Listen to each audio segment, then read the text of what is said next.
Health is a basic human right for all and not a privilege of a few. This right is shaken if we keep silent on the issues concerning HIV and the people affected by it. Tinatanong mo, bakit?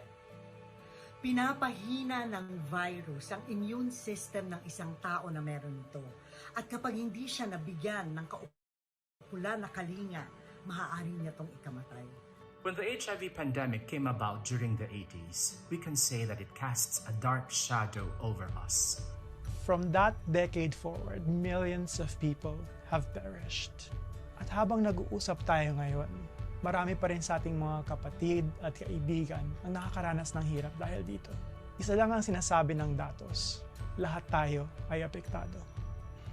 With the amazing works of the community, we've made incredible progress since then.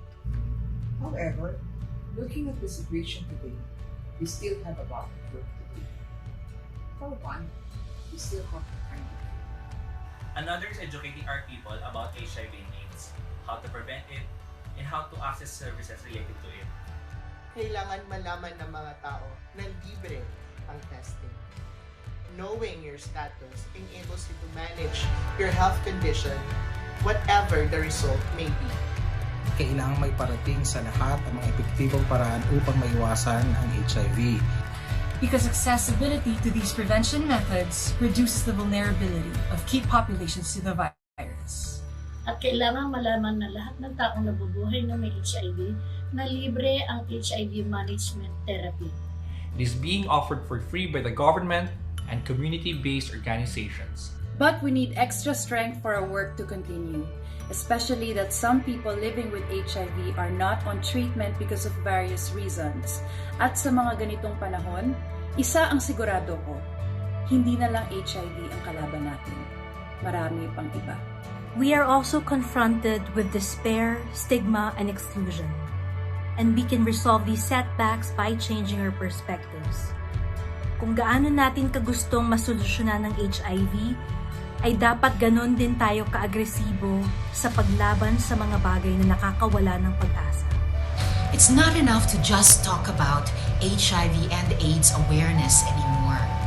We must create a society free of stigma and discrimination. It's time to truly open our arms. We cannot allow AIDS to take the lives of our friends anymore. Marami ng Pilipino ang namatay dala ng komplikasyon sa HIV. At hindi natin may pagkakaila, may magagawa tayo para dito. Matagal na natin alam na hindi nakamamatay ang HIV.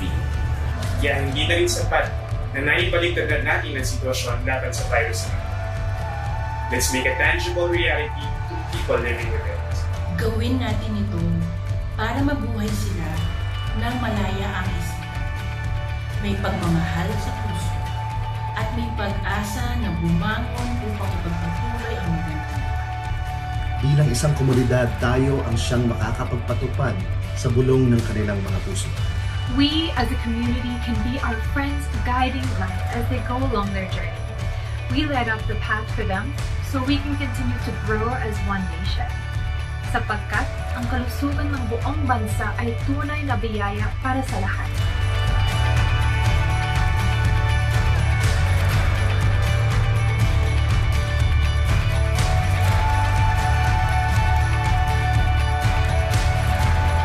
Maraming salamat.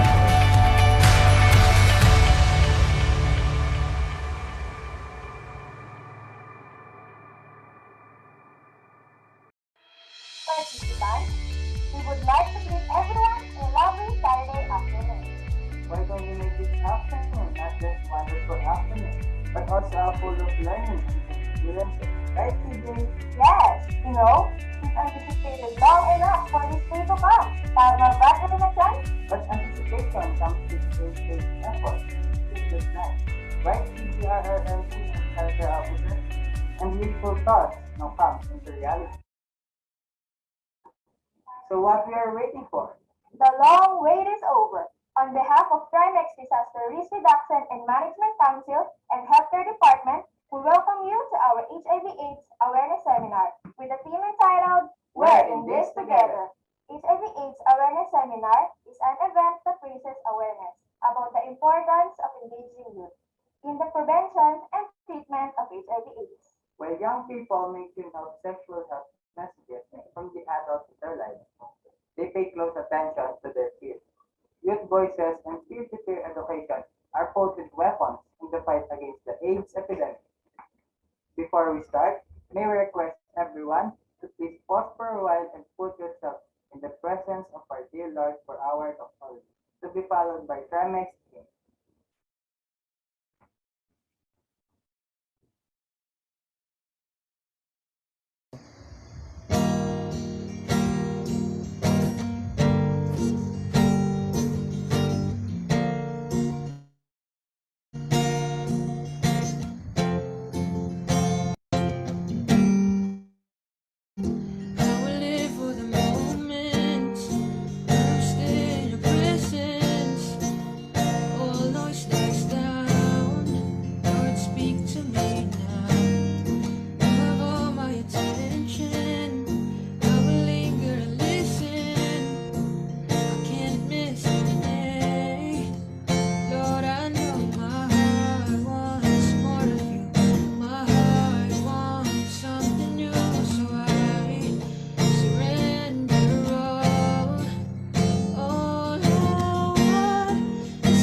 Tomorrow will be another day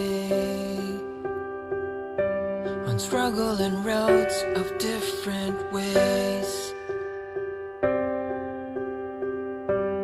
Roads may be rough on me, but I'll be strong. You taught me to trust in God that I may go on. But as life continues, I know I'll be missing you. You have prepared me to face the world. Trimax, you are so dear to me. I will uphold your values to my community.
Again, we would like to welcome you to our seminar concerning about HIV/AIDS. Now, as your masters of ceremony, we would like first to introduce ourselves to you. I am Garding Dake. And I am CJ Desena. You know, so nice to see every one of them at the good mood today. And let us now do not forget the fact that we love standing today, partner. Thank you, partner. Now, but what would their mood even better is to give them words to fill their souls and to get themselves energized for our seminar today. So let us call on the Chief Operating Officer of Timex Colleges for her opening remarks. Let's give a big hand for Ms. Rachel C. Cruz.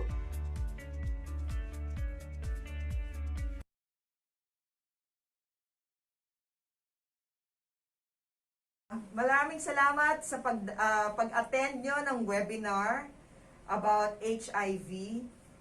Kung alam nyo lang po, ang HIV seminars ay ginagawa namin every year for the past almost 10 years. Because we believe in Trimex Colleges po na health is wealth and that we can avoid HIV. Madami pong stigma or mga takot or mga maling paniwala tungkol sa HIV/AIDS. And this has been for years, since 1980 na lumabas ang HIV sa Amerika. Hanggang ngayon po, puro takot, mga maling akala at mga maling answer po dito sa problema natin na lumalaki ng lumalaki. Ang HIV po ay hindi katulad ng COVID, it is not airborne. Hindi katulad ng COVID na lalabas kagad ang mga simptomas. Pero po, ang AIDS po ay nakakamatay, ang HIV po pwede masuppress at pwedeng ma-avoid. So kaya mga estudyante ng Trimex, mga nakikinig, please listen to our resource speaker, Mr. Joris Alatayit, so that we know what to do and how to stop the spread of HIV in the Philippines. Maraming salamat po sa inyong lahat.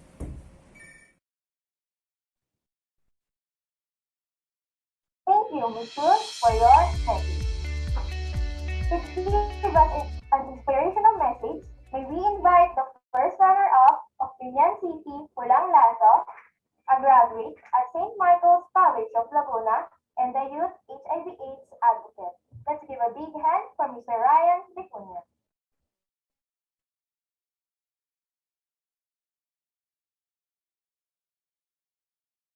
Magandang araw po sa inyong lahat. Ako po si Ryan Carlo Vicuña, ang inyong ginoong first runner-up. Ako po ay nandito upang magbigay ng isang maikling mensahe para sa ating mga manonood. Bilang isang SK Counselor at HIV Advocate po sa aming barangay, sa tulong po ng buong sanggunian, kami po ay nagsasagawa ng mga proyekto na makakatulong sa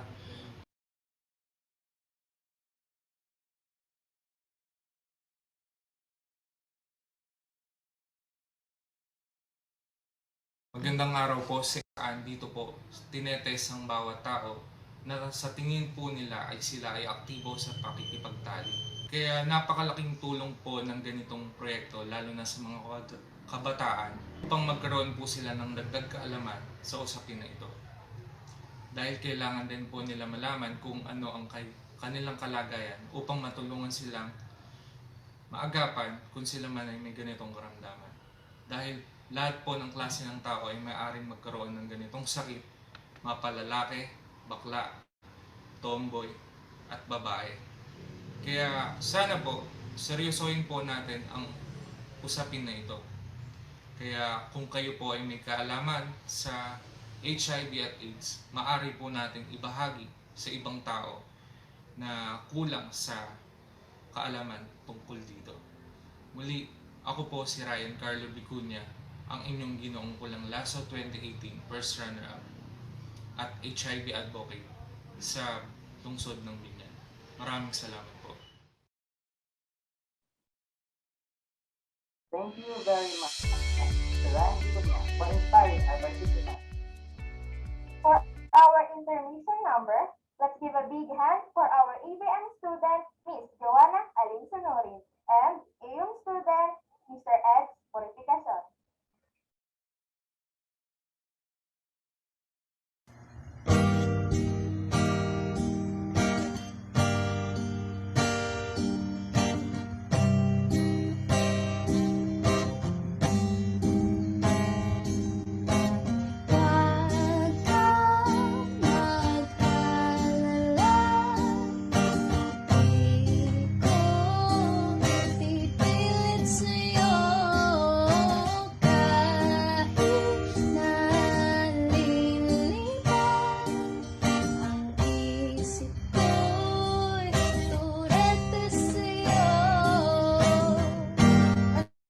Somewhere out there, somewhere far away, I want you back. I want you back. Talking to the moon,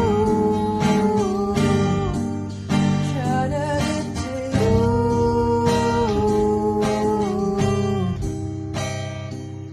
In hopes you're on the other side, talking to me too. Or am I a fool? Sits alone, talking to the moon. There'll be no sunlight if I lose you, baby. There'll be no clear skies if I lose you, baby. Just like the clouds, my eyes were to the same. You walked away.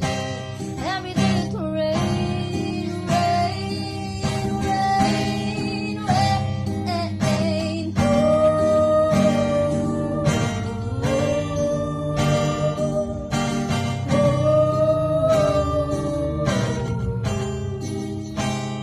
It's like the day they met you. They had that forever, said that you love me. Never let you never slow down time. Why you walk on my life? Why you walk on my life? I get like this every time. Nowadays, does it feel like you want me? I could never see. Say,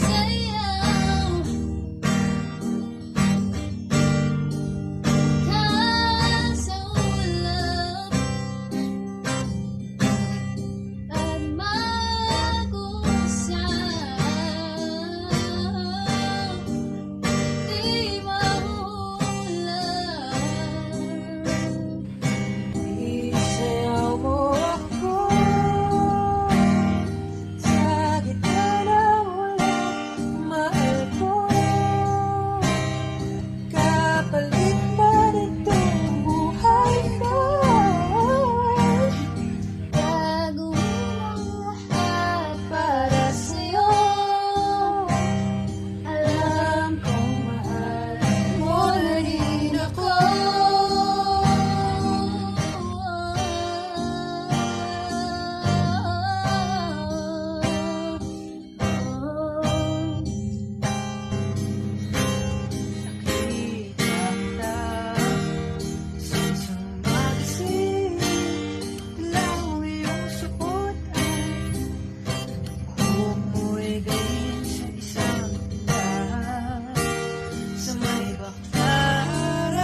muna.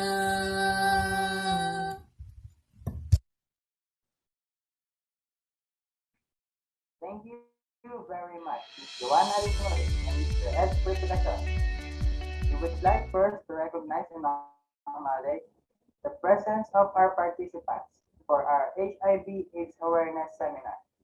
Hospital ng Binyan, City Health Office, DJ Apple Chan, Radio Binyan 87.9, Healthcare Department of Trimex, DRRMC officers of Trimex, Prime Tech Oil Incorporated, City of Binyan Social Welfare Department, Fumes Grade 11 and Grade 12 students, Head Turners Philippines, STEM Grade 11 and Grade 12 students, Galing Husay Talino Salonista Organisasyon, ICT Grade 11 and 12 students, Katlong Lahi Foundation, Bachelor of Science in Information Technology, Bachelor of Science in Social Works, Bachelor of Technical Vocational Teachers Education, ABM Grade 11 and Grade 12 students, Bachelor of Science in Business Administration, HE Grade 11 and Grade 12 students, Sangguniang Kabataan ng Lungsod ng Binyan, Miss Fatima Nona Alon, DILG of City of Binyan, Miss Rachel Cruz. and Dr. Rita Camille. Learning that you are HIV positive can be one of the most difficult experiences we go through in life. You may feel scared, sad, or even angry, but this is okay. And a completely natural part of coping in something that can be life-changing. But remember, HIV doesn't have to stop you from living a long, happy, and fulfilling life. With the right treatment and support, it is possible to live as an average person. There are a lot of misconceptions about what it means to be living with HIV. Ultimately, everyone's lives are different. How you cope up with your diagnosis and how you move forward will be unique. Now, we are all geared up for our seminar today. May I request Mr. JC Giab, our school nurse and coordinator of research, to introduce our speaker.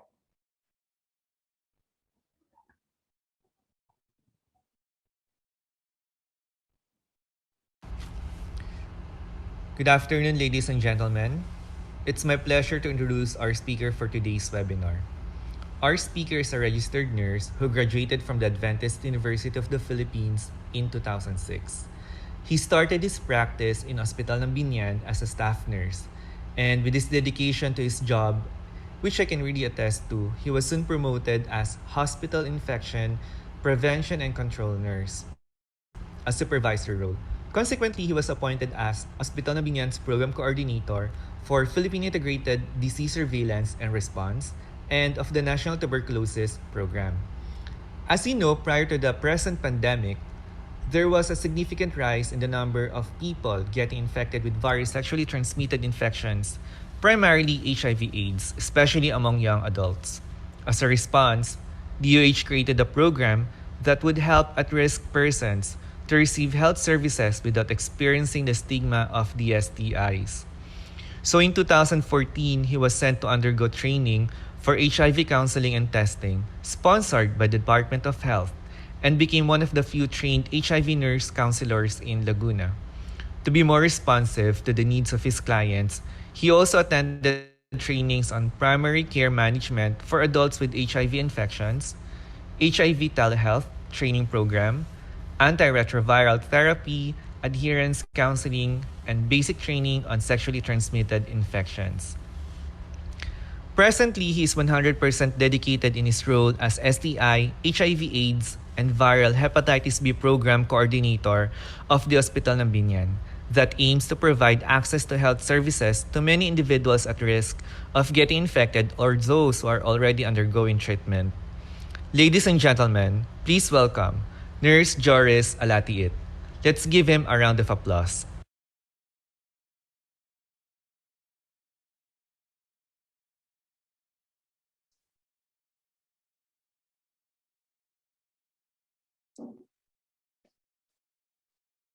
Hello, everyone. Wow, thank you for that comprehensive introduction. Anyway, okay na ba? Start na ako.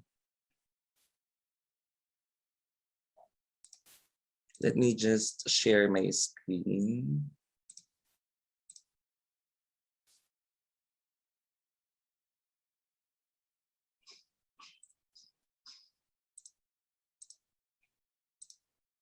Okay.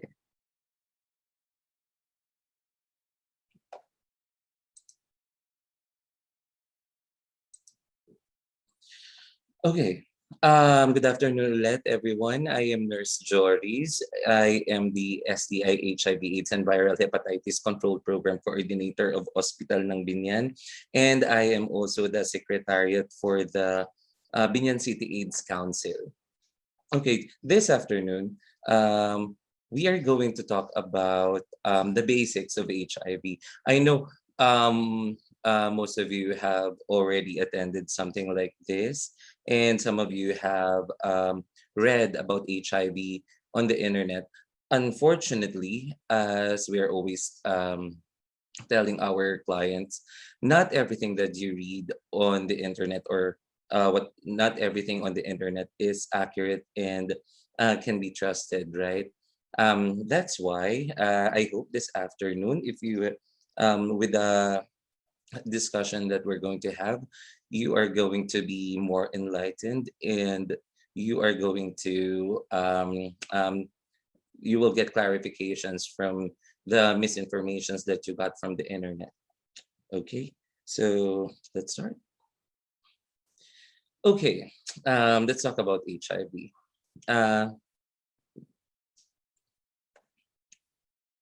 According to the data of the UNAIDS back in 2020, last year, there are now about 38 million people infected with HIV, and none of them are cured. Why? Because up till today, we don't have any, there are no known cure for HIV.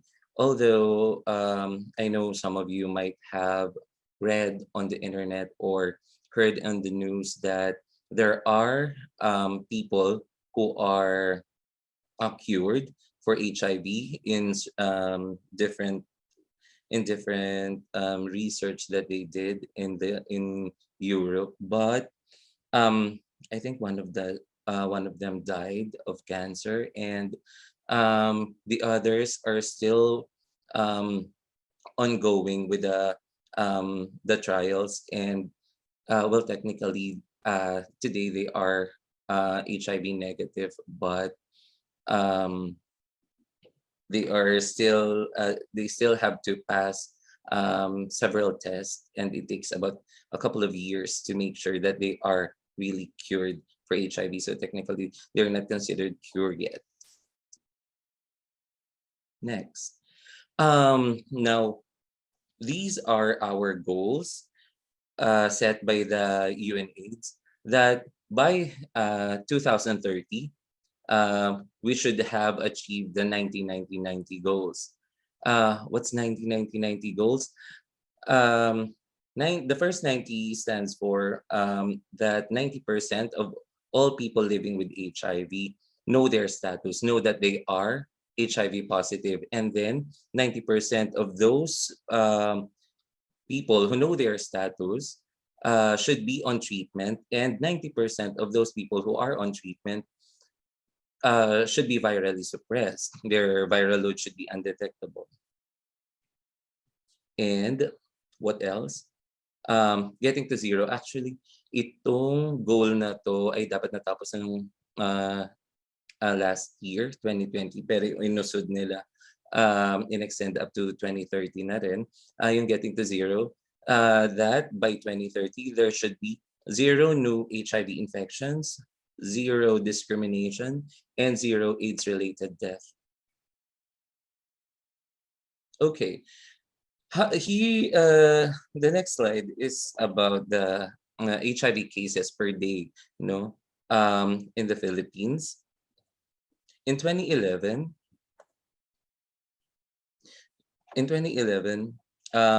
on a daily, there are 6 people who are newly diagnosed with HIV.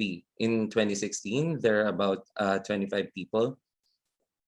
In last year, there are 22 people getting diagnosed with HIV every day. And this year, there are 31 newly diagnosed people living with HIV. Itong data na to is medyo mababa kasi as we all know, no, kami sa program nahirapan talaga kami especially last year due to the community quarantines na magpa-test ng mga tao kasi yun nga walang transportation, and then natatakot lumabas. So bumaba talaga since last year yung ating testing. Kaya ayun, hindi ito talaga nagre-reflect ng HIV, yung number ng HIV cases dito sa Pilipinas kasi sobrang bumagsak talaga siya since nag-start yung pandemic. Okay, so you can also see that in this chart, no, na in the past couple of years, steady yung pagtaas ng HIV cases dito sa Pilipinas, as in pataas siya ng pataas. Pero by 2020, medyo hindi talaga siya na ano kasi nga hindi kami makapag-test. And yung mga tao na gustong magpa-test ay hindi din makapagpa-test due to the pandemic. Okay. As of March 2021, this is the number of cases that we have. This is the report of the HIV/AIDS registry of the Philippines. There are a total from January 1984 to March 2021. There are now 85,651 total reported HIV cases in the Philippines, and 11,363 of those are in advanced HIV infection, and 80,468 of those are male, and 5,172 are females. The median age is 28 of those who are getting infected. There are 520 reported pregnant women tested positive, and there are now 4,787 reported na AIDS-related death. Ang problema dito, no, lagi din nating binabanggit sa mga events natin, itong reported death ay medyo mababa kasi marami dun sa mga cases natin na hindi naman na re-report as HIV related, no. Madami kasing mga namatay na hindi na-test, although very mataas yung suspicions ng doctors. Yung iba naman ay nadala sa emergency room due to difficulty of breathing or any or tuberculosis or pneumonia, no, for some reason. May mga physicians kasi na hindi sila nag-entertain ng HIV, they just report that as TB or just pneumonia. So itong hindi naman nila alam yung HIV status nung mga patients. So itong death na nandito is very underreported. Next, this the mode of transmission, no. Ito naman yung division ng mode of transmission ng HIV cases natin. Pinakamataas pa rin, 59% ay male to male sex, and next is yung male to female sex, which is 27%, and male to male and male to female sex, and then yung male to female sex ay 11%, and may 1% na mother to child transmission. Okay, itong data na to sa pinaka-recent din na report ng HARP, ito yung distribution ng cases ng March, no, ng mga HIV cases. Usually, yung makikita nyo dito, yung trend niyan is number 1 yung NCR, number 2 ang Calabarzon, number 3 ang Region 3. Pero dito, no, makikita natin na may Region 6, may Region 11 kasi meron silang mga reports from previous months na hindi na isama dahil dun sa late reporting. Kaya ngayon lang na isama. Kaya medyo tumaas yung cases ng mga regions na yun. Pero nonetheless, yung ranking ng mga regions no ay ganun pa rin. And it shows in our next slide. Okay. So, sa buong Pilipinas, pinakamarami pa rin cases ang NCR. NCR pa rin ang epicenter ng epidemic natin sa HIV dito sa Pilipinas. Sumusunod ang Calabarzon, and then next yung Region 3. Next is, yan. Yung cases naman natin dito sa Calabarzon. Yan, percentage na lang yung nakalagay kasi previously may mga nagreklamo na ibang regions na bakit daw nilalagay yung cases nila. So yun, oversend na lang. Sa buong Calabarzon, pinakamataas pa rin yung cases sa Cavite, which makes up 35% of the cases in Calabarzon. Next is Rizal with 27% and third ang Laguna, no?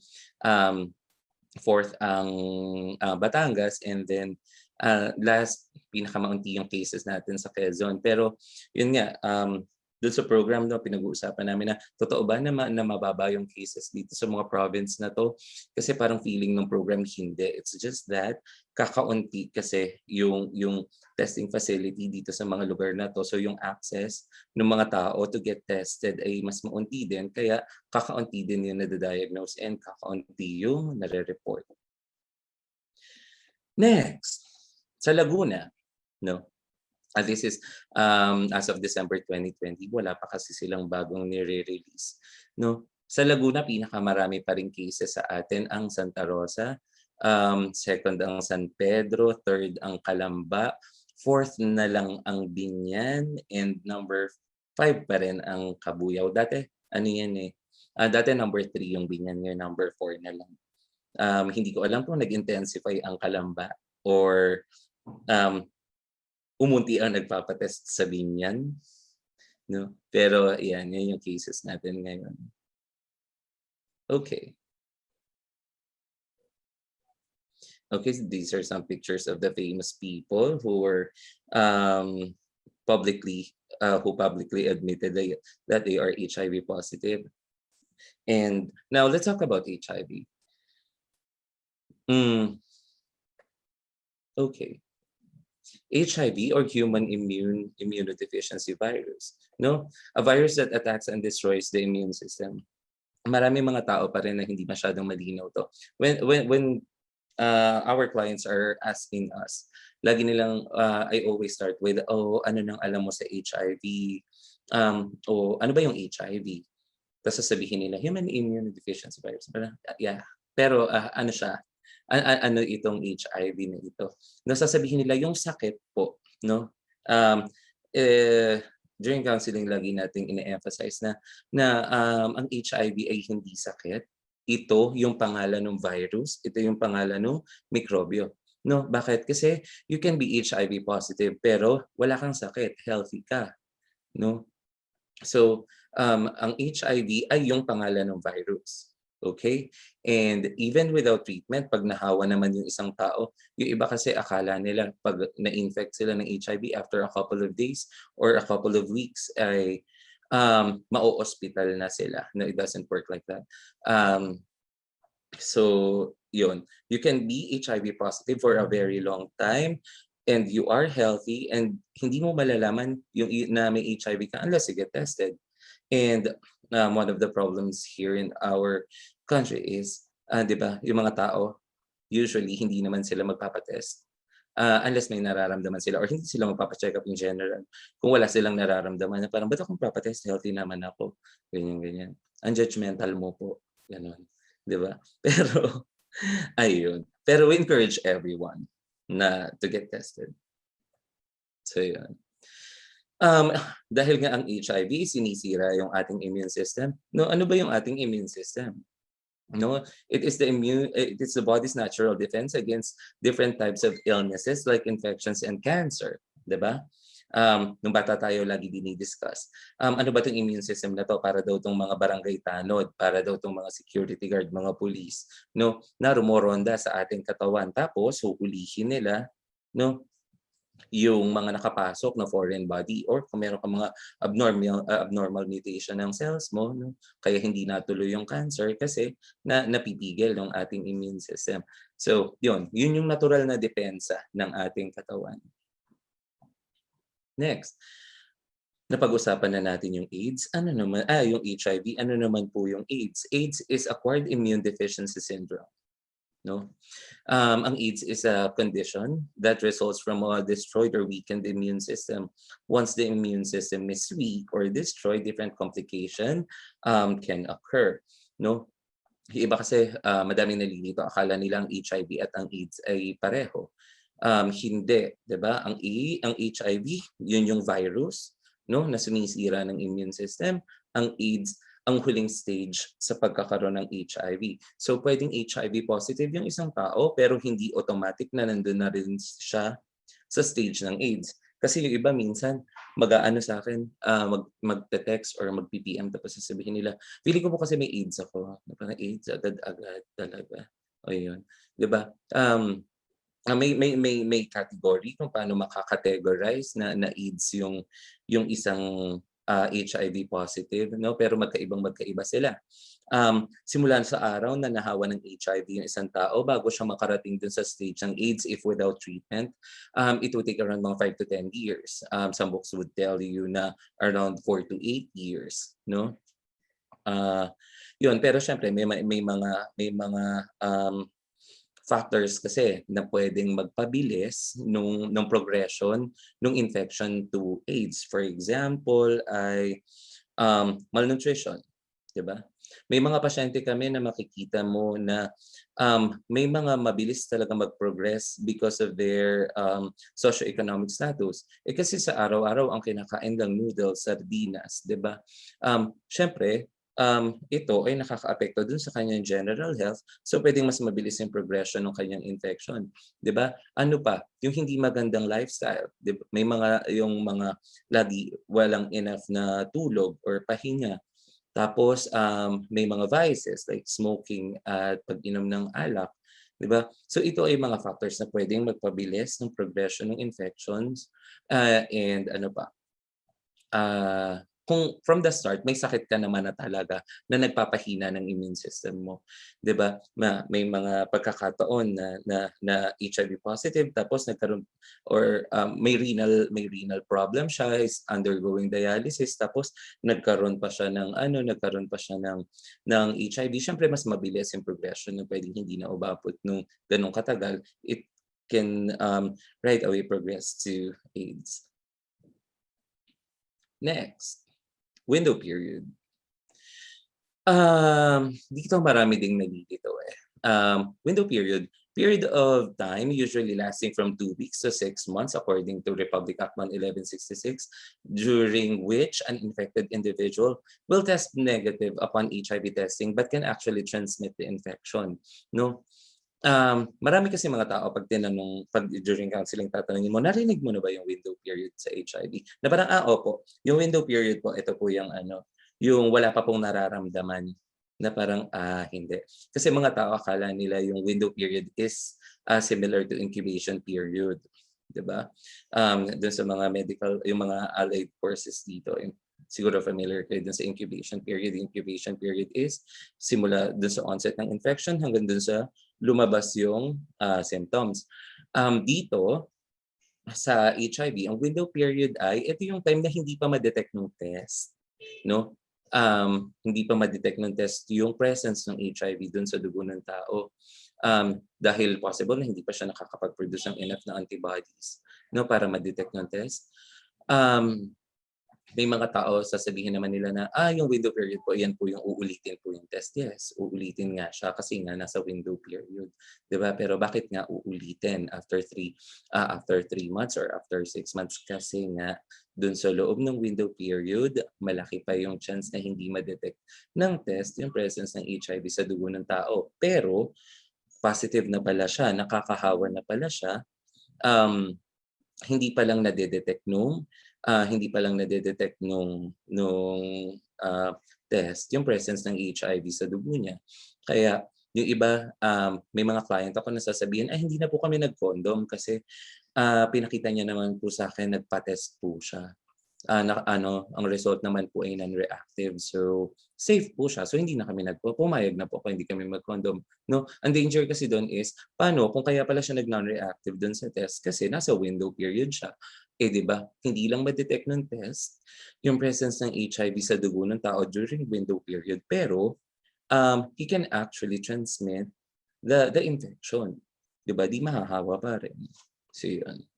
Walang reason para hindi mag-condom kahit anong mangyari. Okay pa? Next. Okay, modes of transmission. Paano ba natin pwedeng makuha, no? Or paano ba pwedeng maipasa yung HIV? Siyempre, una, through blood and blood products, no? Sa paanong paraan?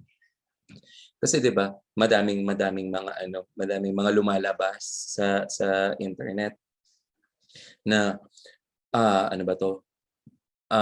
Yung dugo daw na may HIV nilagay sa ketchup ng isang fast food or itinurok sa mga prutas na galing China or ano pa ba 'to? Nilagay daw sa soft drinks, nilagay daw sa chocolates. Tapos ano pa ba 'to? Meron pang isa dati 'di ba na may mga test tubes na may lamang dugo na nakita sa isang shore. Tapos yung iba daw do'n dugo na may HIV. Tapos yung takot nila ayaw nilang kumain ng isda kasi baka daw mamaya yung mga dugo na nando'n nakain ng isda tapos makakain mo yung isda tapos magkaka-HIV ka, 'no? Mahahawa ba tayo do'n? Well, no. Hindi tayo mahahawa do'n, 'no? Paano tayo mahahawa sa dugo ng taong may HIV? Siyempre kung masasalinan tayo ng dugo na galing sa taong may HIV, 'no? Although, ginagawa naman lahat ng Philippine Blood Program na to make sure na safe yung mga blood na nasa ating mga blood bank ay, siyempre wala nga kasing 100% sa mundo, 'di ba? Although generally safe naman 'yun, pero 'yun nga kahit naman sa ibang bansa, sa mga pinaka-developed na countries hanggang ngayon may nasasalinan pa rin ng mga infected na blood with HIV or hepatitis B or hepatitis C, 'di ba? Yung iba nga may mga kahit yung mga mad cow disease transmit pa rin siya through that, 'no? So yun, pero generally safe yung mga blood natin pero yun nga, that's one way na paano siya mai-transmit sa atin. Next is sharing ng infected na needle or injecting needle or needle stick injury. Needle stick injury, syempre yung mga nagwo-work sa mga health facilities, no? Kasi kung wala ka naman sa health facility, ba't ka naman magkakaroon ng injecting needle sa office mo? Or yun, yung mga nagda-drugs, di ba? Na nagsha-share ng anong tawag mo dito? Nagsha-share sila ng needle na gamit na. And from there, nagkakahawan sila. And also, pwede din itong pwede din dito no, na maipasa sa atin through organ transplant. Halimbawa, nalipatan no na transplantan ng liver or ng kidney or kung anong part man yan, kung anong organ man yan. Tapos yung donor is HIV positive, no? Pwede maipasa yun sa'yo. Kaya nga sa ating batas, ito ay isa sa mga compulsory, no? Kung magdo-donate ka ng organ, required ka na magpa-test muna for bloodborne infections to make sure na walang maiipasa na infection. Next is through sexual transmission. Paano? Basta daw nagkaroon ka ng unprotected, penetrative, anal, vaginal, or oral sex with an HIV-infected person, lagi kang may risk na pwedeng mahawa. Ito yung problema dito. How will you know kung yung kasex mo ay infected, diba? If the person has HIV, hindi mo naman may masasabi. Kaya nga, 'di ba? Lalo na kung na-meet mo lang online, lagi namin sinasabi, you should always consider when you're having sex na, lalo kung hindi mo naman partner, hindi mo naman asawa yung ka-sex mo, na laging merong potential, laging merong risk na meron ka makuhang sakit sa kanya, no? Kaya nga never, never, never dapat tayo magkakaroon ng unprotected sex. Okay? Kaya dito, 'di ba, yung mga qualifiers natin, it's unprotected and it's penetrative. No? So basta naipasok nang walang condom, kaya yan sa puwet, sa puwerta o sa bibig, pwede tayong mahawa. Okay? Hindi natin pinag-uusapan dito kung nag-ejaculate or hindi. Regardless of that, laging merong risk na mahawa basta nagkaroon ng unprotected na penetration. Okay? Next. Next is mother-to-child transmission. Okay? Kaya naglabas na ng memo ang Philippine Obstetric Society, no? Na dapat ang HIV testing and test for other bloodborne infections ay dapat kasama sa prenatal check-up. No? Sa ibang bansa matagal na 'tong ginagawa dito sa atin. Although unti-unti pinapagawa na ng mga OB, pero medyo marami pa rin na hindi, lalo na sa mga lying-in, medyo hindi sila siguro familiar na kailangan nilang ipagawa ito. Pero dito sa Binyan na nakapag-reach out naman na tayo sa mga lying-in at saka sa mga obstetrician na sana maipatest nila since libre naman ito, no? Ang isang babae kung siya ay may HIV, no, at hindi siya on treatment, so meaning hindi siya virally suppressed, pwede niya maipasa yung HIV dun sa kanyang pinagbubuntis na sanggol. Kailan? Habang pinagbubuntis niya, sa kanyang pagle-labor at panganganak at sa kanyang pagpapasuso. Okay? Kaya, 'di ba, kahit yung wet nursing, hindi na natin yun ini-encourage. No, wet nursing is padededehin yung baby sa suso ng ibang nanay. 'Di ba? Nung unang panahon kasi uso 'yan. Pero ngayon we don't encourage that, no? We encourage breastfeeding pero hindi ipa-breastfeed sa ibang nanay yung baby. Okay? So 'yun. Ngayon, ano naman yung mga fluids, no, sa katawan ng taong may HIV na kaya lang mag-transmit, no, ng HIV, kasi hindi naman lahat ng fluids na lumalabas sa katawan ng taong may HIV ay mahahawa tayo, no? 4 lang 'yon. Ito lang yung may mga fluids na may sapat na dami ng virus at tama yung conditions kasi para makapanghawa, 'di ba? Una, syempre sa dugo, no? Pangalawa sa tamod, pangatlo sa vaginal secretion, so sa hima, and last ay sa gatas ng nanay na may HIV. Next, principles of transmission. Dito sa principles of transmission, no, ito yung mga kondisyon na kailangan mo nang ma-fulfill or mga kailangan mo nang mangyari para maging successful, no, yung pagkakahawa o yung transmission ng HIV. Kung isa dito ang mawawala, hindi magiging successful yung pagkakahawa o yung pagkakatransmit ng virus, no? Okay. First is exit, no? Syempre yung virus kailangan mo na mag-exit sa katawan ng taong may HIV. Okay? So, sa paanong paraan? Sa paanong paraan? Syempre dun sa ating modes of transmission. Next, mag-survive, no? Kailangan yung nakalabas na virus sa ating katawan ay yung lalabasan niya na environment ay dapat conducive, no? Para siya ay mabuhay, no? Dapat hindi mainit, dapat hindi masyadong malamig, dapat tama yung pH, dapat ito ay mamasa-masa, 'di ba? So yung mga ganyan. At hindi siya dapat na-expose sa air.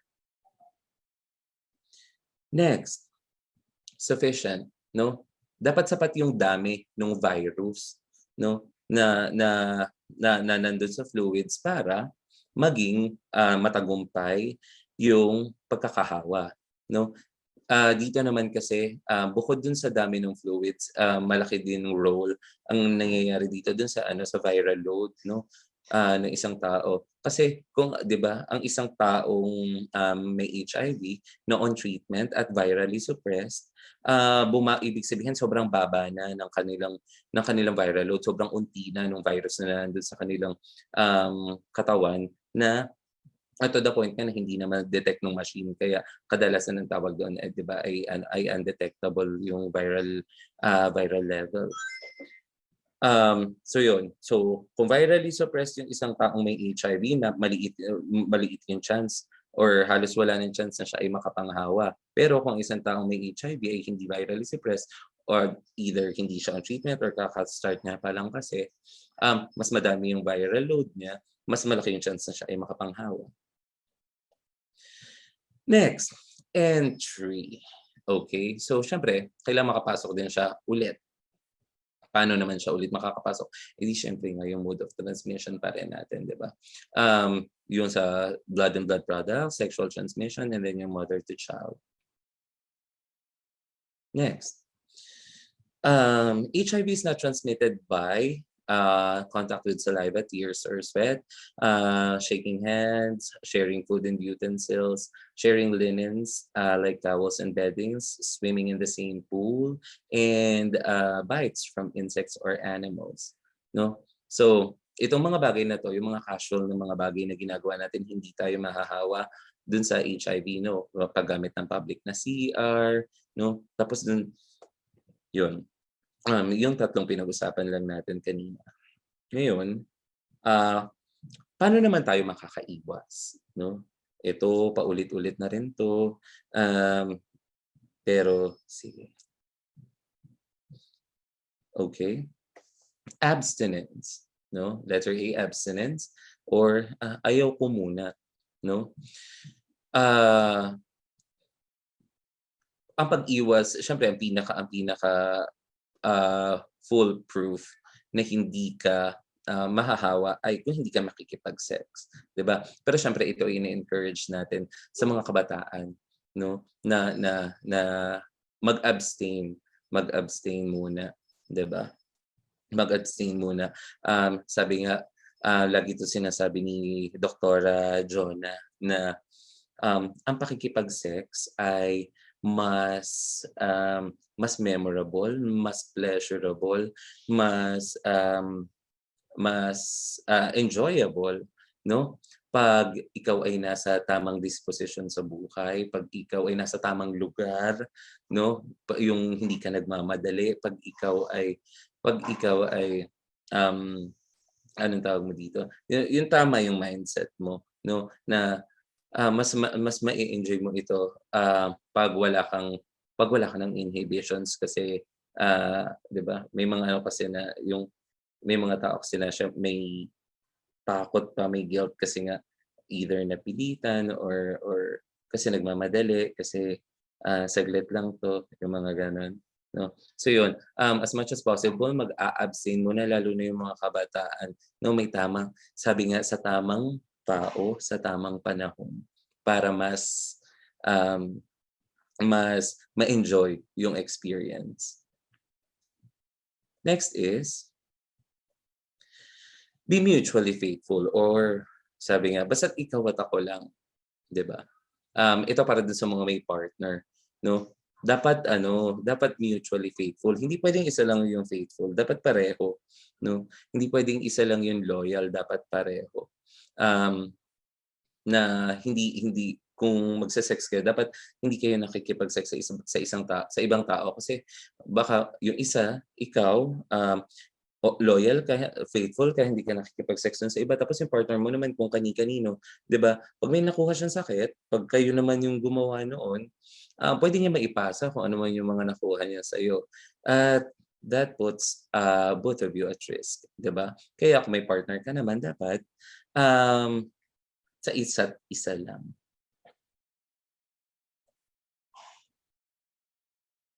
Letter C is correct and consistent use of condom, no? Kung hindi talaga kaya mag-abstain at hindi talaga kaya maging faithful, at least be responsible, no? Dapat 100% yung condom use.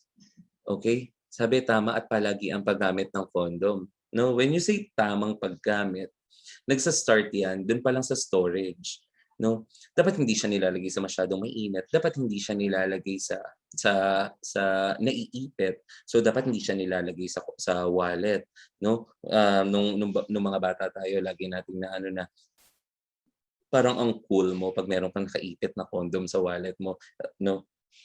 As I got into the program na ano ko na, ay hindi pala siya dapat nilalagay sa wallet, no? So ngayon meron na akong pouch na nandun yung condoms at yung mga lube, no? Kasi dapat hindi siya naiipit. So yun. At dapat laging ready, no? Kasi lagi na lang ang dahilan ng mga client namin ay biglaan po kasi, no? Dapat hindi mangyayari yun. Dapat lagi tayong ready, lalo kung alam naman natin yung ating mga activities, no? Dapat lagi tayong prepared.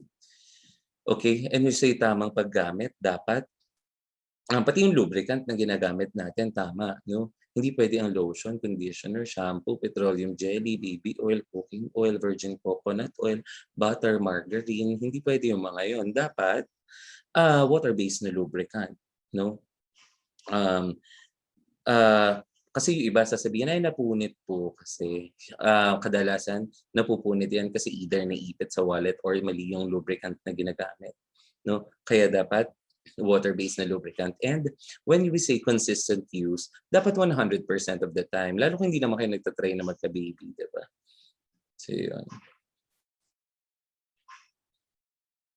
Next is, don't use drugs and alcohol. Okay.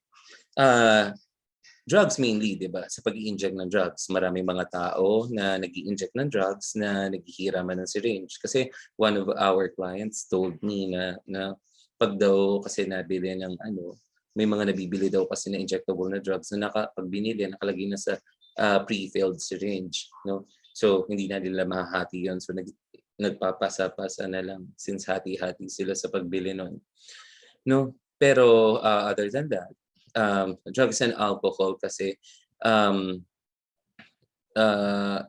nababawasan kasi yung ating inhibitions, no? Yung mga hindi natin usually ginagawa pag nasa tamang katinuan tayo ay nagagawa natin when we are under the influence of drugs and alcohol. Hindi ko pa naman na-try mag-drugs, pero yes, alcohol, 'di ba? May mga bagay na parang bahala na si Batman, lalo pag intoxicated ka na, which puts us at risk. Kaya yun, siguro yung laging government warning, no? It should be alcohol consumption should be done in moderation, and dapat siguro with the people you trust, hindi yung mga na-meet mo somewhere. And education and early detection, no? Education and early detection. Education kasi dapat tama yung alam mo, no, tungkol sa HIV. Kasi pag alam mo kung ano siya, alam mo kung paano siya nakukuha, alam mo kung paano ka iiwas, no? And early detection kasi hindi lang naman sa HIV, kundi sa kahit anong klase ng sakit, no? Pag mas maaga mong nalaman, mas maaga mong nasimulan yung treatment, mas maganda yung outcome. At katulad din ng kahit anong sakit, pag pinatagal mo, mas humihirap siyang gamutin at mas nagmamahal siyang gamutin, 'di ba? Kaya napaka-importante ng early detection, no? At itong dalawang to ay pwedeng ma-achieve through HIV counseling and testing, no? Which is available, marami na available dito sa area natin. Okay, so yung HIV, STI, ito lang, ang gusto ko lang i-ano dito kasi marami kasi ding nalilito dito. Sasabihin nila sa akin, nagtetest po ba kayo ng STD? No, STD, yung dating tawag sa STIs, no? Bakit? Kasi when you say STDs or sexually transmitted disease, when you say disease, may symptoms siya. Okay? Kaya nila siya pinalitan ng sexually transmitted infections kasi pwede palang infected ka lang, no? pero wala kang nararamdaman, nakakapanghawa ka na pala, hindi mo alam kasi wala kang nararamdaman, and you will not seek medical intervention kasi wala kang nararamdaman. So feeling mo, wala naman. Diba? Marami kasing nalilito dito. Sasabihin nila, meron po ba kayong test para sa mga sexually transmitted diseases? Na parang, which one? Diba? Kasi, when you say sexually transmitted infections or disease, it is a classification, no? When you say sexually transmitted infection, ito ay kahit anong infection na pwedeng maipasa, no, sa unprotected na sex or sex in general, 'di ba? Pwede siya maipasa doon. So madaming-madami ito, 'di ba? May mga bacterial, viral, protozoal, fungal, and even skin parasites, no? Kaya yung iba, ang ibig pala nilang sabihin when they say STD or STI is tulo, no? Which can be caused by gonorrhea or chlamydia, 'di ba? So yun, para malinaw lang tayo, specific, 'di ba? Next is STI HIV link. Yes, pag nagre-refer sa amin ng ER or ang OPD ng mga clients na meron nila na they suspect sexually transmitted infection, no, this is the best time para i-introduce din yung HIV. Bakit? Kasi pareho sila ng mode of transmission, 'di ba? Bakit ka nagka-sexual and HIV is a sexually transmitted infection, 'di ba? Bakit ka nagkaroon ng ganyan? Kasi nagkaroon ka ng unprotected na sex, no? So, 'yun, pareho kasi sila ng mode of transmission. A person with STI easily gets HIV and passes the virus to another, and since pareho sila ng transmission, pareho din sila ng preventive measures. And yung clinical service entry point for HIV education, no, most of the time is the same. Usually sa mga social hygiene clinics, 'di ba? Dito sa amin, dito sa office namin. Ganun. Okay, hindi ko pwedeng hindi ito i-discuss. TB HIV. No, nagkaroon ng program ang Department of Health, no, yung TB HIV collaboration, since majority, no, ng cause of death ng ating mga kapatid na HIV positive na hindi naagapan ay tuberculosis. But dahil 'di ba, as we all know, ang tuberculosis is endemic dito sa Pilipinas. Sabi nga, one time or another sa ating buhay, lahat ng Pilipino na exposed sa tuberculosis, no, nagkalat lang yan dyan sa paligid natin. 'Di ba? Ano bang ginagawa ng HIV? Pahihinain niya yung immune system, tapos yung taong may HIV na mahina ang immune system, mabilis na yung kapitan ng mga sakit, at isa sa mga pinakaunang sakit na nakukuha nila ay either tuberculosis or pneumonia. 'Di ba, kasi nga may ipasa to sa hininga, no? Kaya ngayon naglabas na ng memo ang Department of Health na sana, no, lahat ng pasyente na who are suspected of having tuberculosis or who are on TB treatment should be tested for HIV. Again, this is voluntary, pero they should be encouraged while on treatment para ma-sure natin, 'di ba? Wala naman kasing mawawala. At sure lang tayo na kasi hindi din naman magiging successful yung treatment natin sa tuberculosis kung mahina yung kanyang immune system. So yun. Next is, ayan, sabi ni Princess Diana, HIV does not make people dangerous to know, so you can shake their hands and give them a hug, and yeah, heaven knows they need it. Okay. Ang Ospital ng Binyan ay nag-o-offer pa rin po ng free and confidential HIV testing and treatment. Pwede po kayong mag-text sa akin. Ayan po ang aking number. Although marami na po kaming kasamahan ngayon dito, no, ng mga peer navigators and case managers. Pero yes, yan po yung number ko if you're interested. And ano ba yung services na ino-offer namin dito? We are, again, offering free and confidential HIV counseling and testing, free HIV treatment, free community-based screening or yung CBS. Community-based screening could be done dito sa facility or pwedeng meet up kayo sa labas. No? Although ngayon medyo pinapalimit ko muna sila na gawin yan dahil nga dun sa ongoing natin na pandemic. Pero in extreme cases,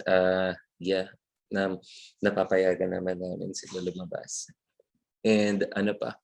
Free screening for hepatitis B and syphilis, free STI treatment, no, for gonorrhea, chlamydia, and syphilis. And we're also giving away free prophylactics like condoms and lubricants.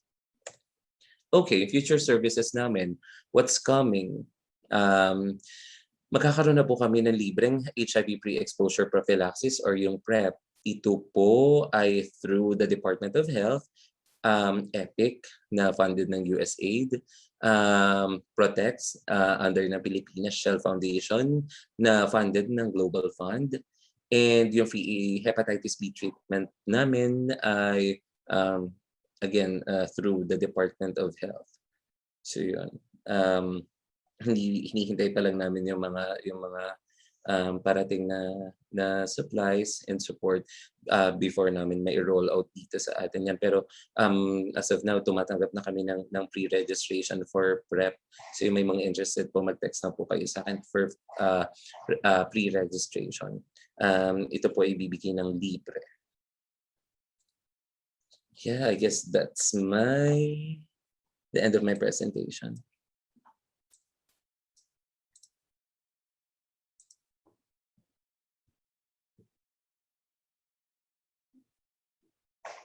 Okay na po.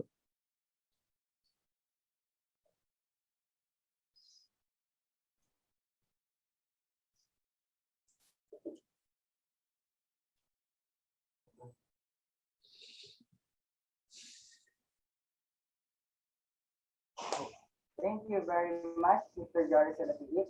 We are overjoyed to have you here as our lecturer. And we've learned so much from you this day. The floor is now open for our open forum. So, hello po, Mr. Juris. Meron po kami pinipare dito na questions galing po sa students. So, question number 1 po, can HIV live outside the body? Yes, but for a very short period of time. No, our mentors told us na they can live outside the body for about mga 3 to 5 seconds, no? Lalo pag na-expose sila sa environment outside the body, no? Pero they can live longer in some materials like dun sa loob ng injecting needle, no, na for a bit longer, pero generally sobrang ikse nung time na kaya nilang mabuhay outside the human body. Usually that's around seconds lang.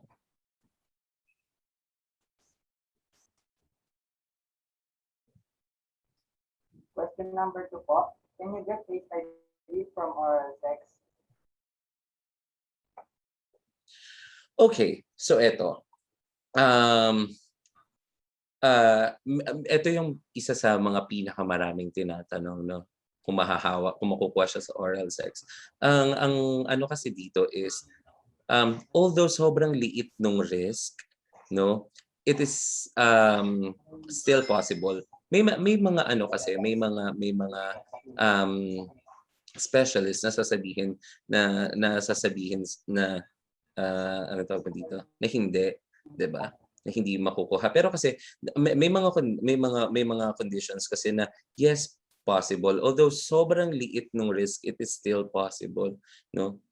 Kasi napakaliit ng risk kasi syempre 'di ba, digestion starts in our mouth, 'di ba? Yung may mga enzymes tayo sa mouth, tapos medyo slightly acidic yung ating laway. So napakaliit ng chance na mabubuhay pa siya doon. Pero there are, sabi nga ni Dr. Ditangco, there are syempre hindi pare-pareho yung chemistry ng katawan ng mga tao, and there are some instances na yes, it is na mas mataas yung risk through oral sex, pero generally sabi nga sa classification ng World Health Organization, it is between very low to no risk. So halos walang risk na mahawa doon. Pero is it possible? Yes, it is possible.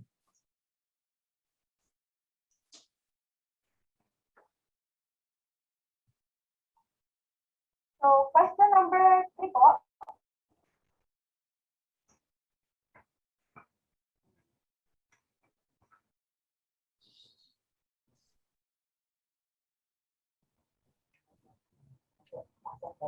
Question number 3 po. How common are false negative and false positive and difference between the two? Okay. I think yung how common, I think this question is one for Sakal.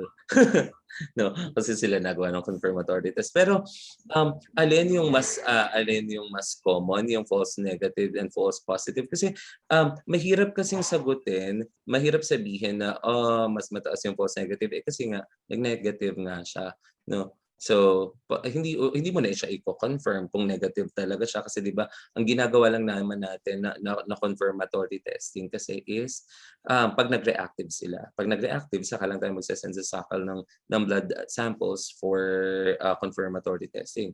Pero pag non-reactive kasi usually kung non-reactive sila, 'di ba? Depende kung nasa window period, we would encourage them to get tested, no? Hindi naman kasi natin pwedeng i-require yun. Pwede natin i-encourage sila to get tested again after the window period. Pero dun sa experience namin, kasi hindi din ganun ka-common sa amin yung false positive eh. Siguro parang nangyari sa amin yun since 2014 nung nag-start kami ng program. Siguro nangyari pa lang sa amin yung mga 3 times dahil merong ibang kasabay siya dun sa katawan niya na ibang viral infection na pwedeng nag-yield ng false na reactive na result. Pero siguro that's false non-reactive or false reactive. Kasi pag yung negative and positive kasi is for the confirmatory test result eh. No? Pero yun, hindi siya masyadong common sa amin yung false positive. Pero it does. We have encountered that. Pero yung false negatives kasi medyo mahirap siyang sagutin kasi yun nga, pag non-reactive yung resulta na sa screening ng isang client, hindi naman kasi tayo nagpapadala ng blood samples to SACL for confirmatory testing para ma-confirm na negative talaga. No? So yun. Question number 4 po. How accurate are in-home HIV tests? In-home, when you say in-home is yung binibili online? Is that it? Yung self-test? Yan ba yun? I guess that's it. No? Sige. Yan, madami ding nagtatanong sa amin yan. Accurate po ba yung nabibili ng mga self-test kits sa internet? Siyempre, ang sagot ko doon is hindi ko alam. Hindi ko kayang sagutin. Kasi unang-una, hindi ko alam kung anong brand. Pangalawa, hindi ko alam. 'Di ba? Kasi ang World Health Organization ay meron lang list, no? May mga list lang sila ng mga recommended na mga test kits na pwedeng gamitin. And then, tatandaan natin lagi itong mga test kits na ito ay may mga chemical components, no? Hindi natin alam paano ba ito in-store, paano ba ito itinabi sa warehouse, maayos ba yung temperature doon. Kasi ito yung mga factors na pwedeng makaapekto doon sa chemical integrity ng mga HIV test kits na ito, no? So, pangatlo pala, isang malaking factor dito is tama ba yung ginawa niya nung tao na bumili noon at naggawa nun sa sarili niya, tama ba yung procedure na kanyang ginawa, no? Kaya yon, pag may nagtatanong sa amin, gano'n ka-accurate po yung mga nabibili online para mag-test ako sa sarili ko, hindi ko kayang sagutin. Gawa ng mga factors na yon. And no, sa ating current na batas, we don't encourage self-testing. Although there are studies, or there are, anong tawag mo dito? mga studies na ginagawa ngayon ng Love Yourself na through their programs yung self-testing, no? Pero hindi siya totally self-testing. It is, I think, online assisted na self-test, no? And kung tama ang aking kung pwede ko na ba sabihin yun na, I think yung Epic ay magro-roll out din ito, and we will be one of the sites na magi-implement din nung online assisted na self-testing pag na-approve ngayon. Pero as of now, dun sa ating current na na batas at policies, wala doon na nag-a-allow ng self-testing. Next po.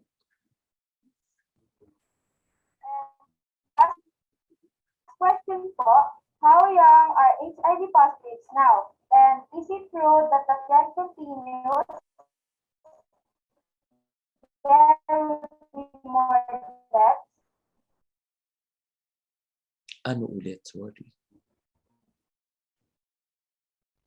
Again po, how young are the HIV positives now? And is it true that the trend continues? There will be more deaths? Hindi ko talaga maintindihan. Pwede pa na lang, pa-flash na lang ng question para mabasa ko.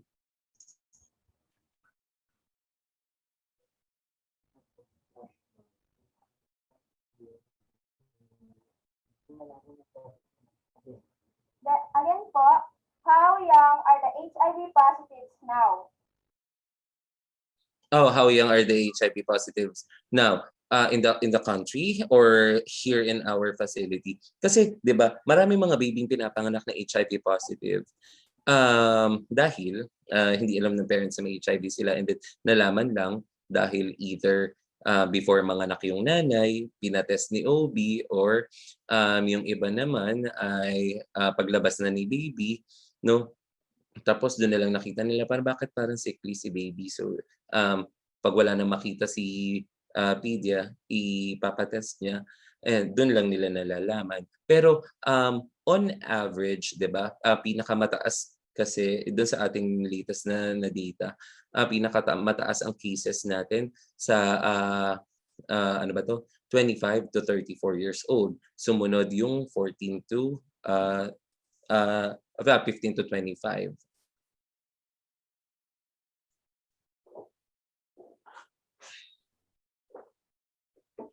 That's it for our open forum. Thank you very much for Mr. Jory Salati. Yun lang, May I sige. request our school head nurse, Safety Officer 2, and Program Advisor of Healthcare Department, Mr. Jo Furado, to give the certificate of appreciation to our lecturer.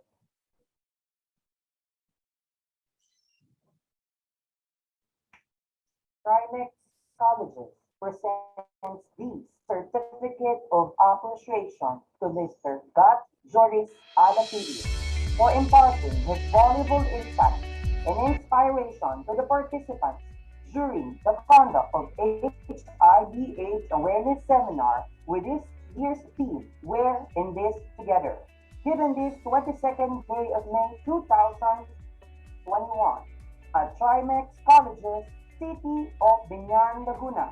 Signed, Dr. Rito A. Camigla Jr., Vice President for Academics and Student Services, and Ms. Rachel C. Cruz, our Chief Operating Officer.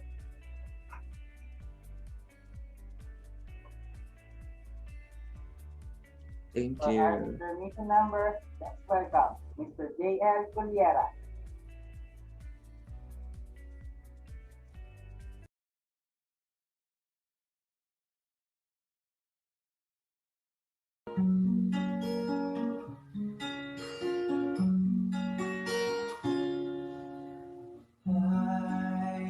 And say,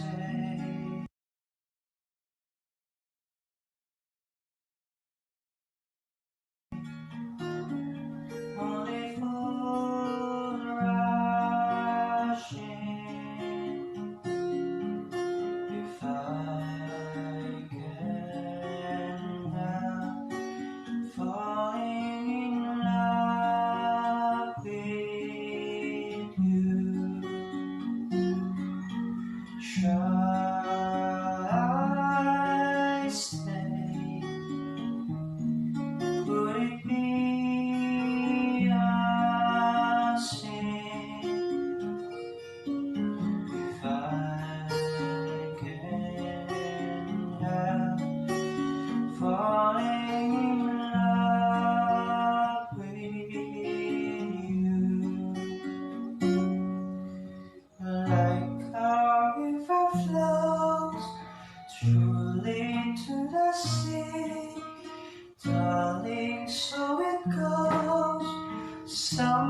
Surely to the sea, darling, so it goes.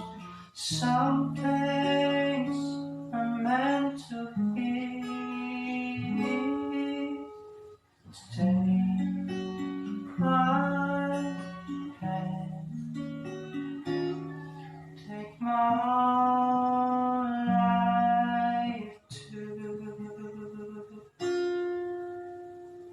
for I can't help falling in love with you, for I can't help falling in love with you.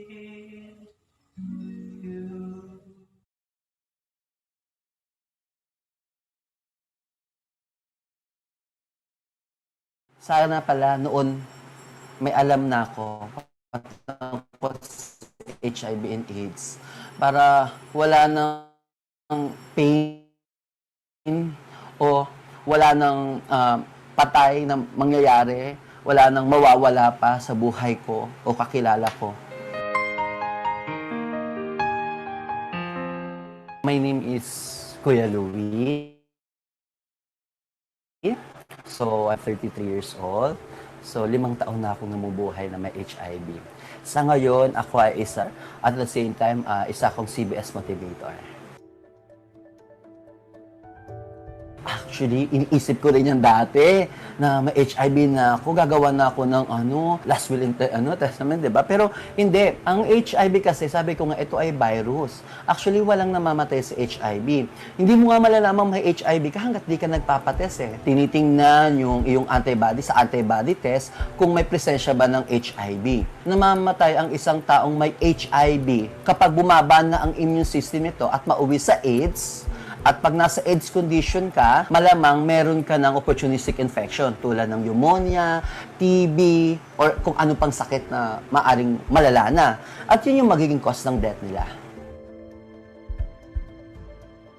Nagkakataon lang kasi na karamihan sa mga people living with HIV na nagtitake na ng gamot, nag-allergy sa mga iniinom nilang gamot. Pero hindi porket nagka-rashes, may HIV na. Ang kissing, hindi siya totally nakakahawa. Pero pag sinabi mong torrid kissing, doon papasok yung body fluids tulad ng dugo. Minsan nakakagat mo yung labi, nakakagat mo yung dila, maliit yung wrist, but still may wrist pa rin. Dahil hindi naman a-acquire ang HIV sa laway. Sa panahon ngayon, mas marami kasing mga LGBT o gay community na nagkakaroon ng HIV. Sa Pilipinas, isa sa mga unang kaso ay babae, 'di ba? Si Dulsura Cortez. Marami din tayong kaso ng HIV tulad ng mga MSM o men having sex with men. Yung mga sex worker na lalaki, may mga asawa at anak sila. Pero bakit sila may karanasan sa kapwa nila lalaki? Kasi nga, dahil din sa kahirapan. Mayroon din tayong kaso ng mga pregnant women or yung mga sex worker na mga babae. So hindi lang talaga para sa gay community ang pagkakaroon ng HIV. Hindi masama pag-aralan o matutunan ang HIV and AIDS. Dahil sa simpleng pagsasabi ng tama, kasi ang daming fake news na lumalabas eh. Nakakahawa daw sa pakikipaghalikan, sa yakap. Hindi po totoo yun. Gusto ko lang alisin yung stigma sa mga tao. Hindi kami nakakahawa pag nakikipag-usap. Mas kami nga po yung madaling mahawa. Doon sa mga taong walang HIV na simpleng sipon, ubo, madali kaming kapitan nun. Dahil tandaan natin ang pagkakaroon ng HIV ay hindi mo malalaman sa pampisikal na anyo lamang ng isang tao o sa estado ng kanyang buhay. Tanging test lang o screen na malalaman na positibo sila sa HIV. So basta magkaroon ng exposure, sabi ko nga, tulad ng pakikipagtalik ng walang proteksyon, o baka mamaya nasalinan sila ng infected na dugo, o baka mamaya nasalinan sila ng magulang nilang infected ng HIV. So, wag silang mag-atubiling lumapit dahil libre lang naman ang testing.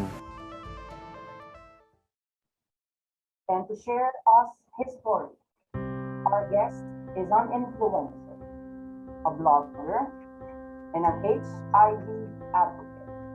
Let's give a round of applause for Mr. Anthony Louis David. Hello. Hi. Good afternoon po sa lahat ng estudyante ng Trimex Binyan. And first of all, gusto ko po mag-thank you sa pag-invite sa akin. So thank you, Sir Jo. Okay? So ewan ko, bakit ako nandito usaping HIV? Diba? So napakinggan naman natin si Nurse Julius. Lahat ng information ay makakatulong sa atin panghabang. Ito yung sinasabi nating kayamanan na talagang hindi mo mabibili kahit gano'ng kapatayaman. At mapapakinabangan mo siya habang tumatanda ka hanggang sa magkaroon ka ng mga anak at mga apo. Pero ngayon naman, syempre, kaya nang-imbitahan ng inyong Kuya Louie, PLHIV Diarist, of course, ay para magbigay ng karanasan, okay? Bilang isang person living with HIV. Yes, tama kayo. Malamang marami sa inyo nakakakilala na kay Kuya Louie dahil ako po ay isang vlogger at advocate. So, nagbibigay po ako ng testimonial about sa pamumuhay ng isang tao na HIV. Sa darating pong July 3, 8 years na po akong living with HIV o namumuhay na may dala-dala virus dahil ang HIV is virus. Okay, so saan ba nagsimula ang lahat? Alam niyo, sa totoo lang, nagsimula din naman ako bilang kagaya ng estudyante. Nakapagtapos ako ng kolehiyo sa kursong AB Mass Communication sa Perpetual Health niyan. So, nag-elementary ako dito sa Binyan din at nag-high school ako dito sa Kolehiyo San Antonio. So, purong taga-Binyan talaga ako. So, alam ko may HIV before. Pero ang pagkakaalam ko lang, ang HIV is death sentence. Pag may HIV ka, mamamatay ka. So, dapat thankful kayo sa alma mater nyo dito sa Trimex. So, sinagbigyan kayo ng mga information like that para hindi na kayo magaya kay Kuya Louie. Okay? So, sa totoo lang naman, simpleng tao lang naman ako. Naman simpleng pangarap at simpleng, simpleng matugunan lang yung pangangailangan ng pamilya ko. Maibili ko yung mga pangangailangan nila, yung mga needs lang nila. Pero alam niyo, isang araw, pagkatapos kong makapagtapos ng kolehiyo, kinausap ako ng best friend ko na si Mariel de Leon Cedre. Okay? So hanggang ngayon, best friend pa rin kami. So sabi niya sa akin, Louie, bakit wala ka pang love life? Diba? Ganyan ang mga best friend natin, mga pakialamero sa buhay natin. Hindi porket single tayo, di ba, eksenaduhan na tayo. Tapos, pag wapo, pag maganda, susulutin. Di ba? Pero carry lang yun. Okay? So, by the way, si Kuya Lua ay isang gay. Okay? O isang bakla. So, para wala nang question tayo. Okay? May problema ba kayo sa bakla? Siyempre, wala. Okay? So, ang story ko ay napakasimple lang. Hindi naman tulad ng ibang nagkaroon ng HIV dahil nagkaroon ng financial problem at pinagkakitaan yung tawag ng laman. Si Kuya Louie hindi. Si Kuya Louie ay nagmahal lang ng totoo. Wow! Big word lang. Sino ba ang hindi naghahangad ng forever? Sige nga, mag-comment nga kayo kung hindi ka naghahangad ng forever. Lahat tayo naghahangad ng forever. Diba?